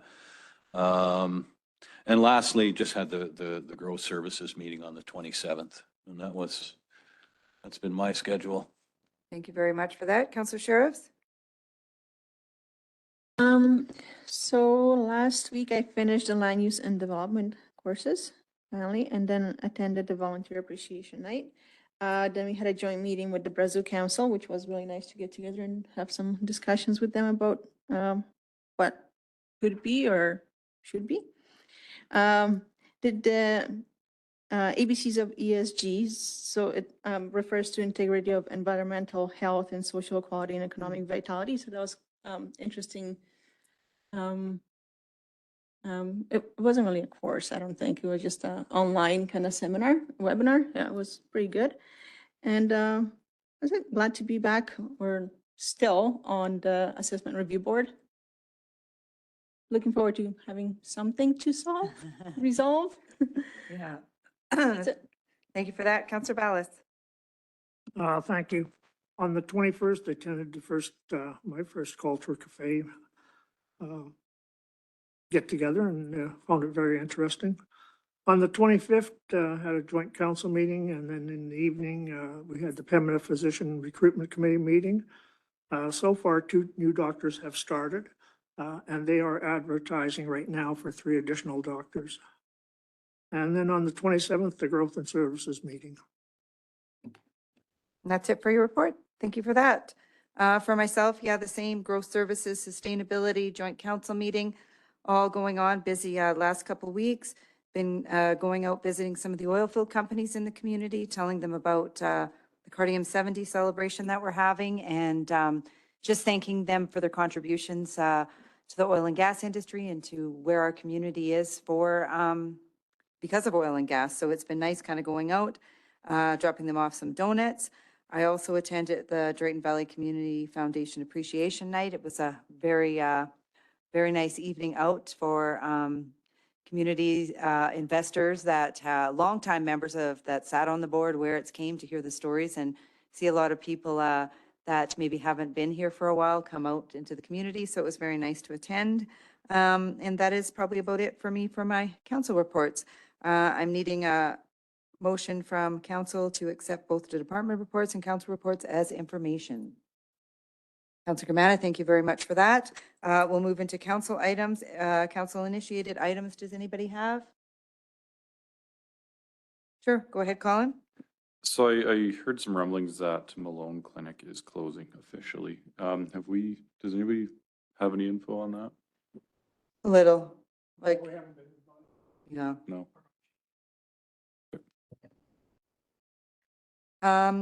So I guess just in Northern Council initiated, I do have some roundtable discussion items. One of them being Bernice and both Jason Harley had sent this to me just in regards to if you're out and about, as some people will be out in the community campaigning or things like that, just to make sure that you're talking about what is affordability without quality when it comes to our childcare. We're a very unique municipality as to have a childcare center. And I had photocopied not enough of these, but I can send a couple your guys' way too, just so you can be advocating why quality childcare is so important in our community. And we feel like we're going to be getting to that $10 a day, but with an election coming, we really don't know what will happen. So this is just some kind of Coles notes to speak to that. I also had a meeting with Charlie Miner yesterday, and he wanted to inform me that there's been a change in plans when it comes to the gazebo. I know that it was kind of brought to the table or suggested that maybe if we could see it at the DeBee lands and things like that, it would be nice. He had told me that they will be looking at keeping the location of the gazebo to the museum. A lot of the board members feel that it's a museum attraction down there, and that also there was a donor that had given a significant amount of money to the gazebo, and that was one of the contingencies, is that it would stay down there. And I didn't think that council would have a problem. I think that I said that we would welcome it no matter where it kind of came in the community, and that it wouldn't be an issue. They've raised $31,000 so far. And then of course the $20,000 additionally from the town. They still have $25,000 to raise. They are applying for the grant here. I think the deadline is by the 15th. So they're hoping that's the CEP grant, CFEP. And they're hoping that, that they'll be the recipient of that. However, it can take up to 5 months to get a response from that. So they were wanting to build the gazebo this year. So I guess it'll just depend on that grant. And they're kind of throwing around ideas, maybe doing the jail and bail or some sort of fundraiser again to raise additional funds. So I said, if there was anything that they wanted us to help participate in, just to kind of let us know. Pam had also reached out to us in regards to wanting us to pick a potential date for a museum tour. So if we can maybe after council just sit back and decide a couple of potential dates, I'll send them out to her and then we can go and do the tour of that. I think that is all I have for roundtable discussions. If there is nothing else and we have no information items, then we will adjourn the meeting at 2:32 p.m. Is it a record? It does feel.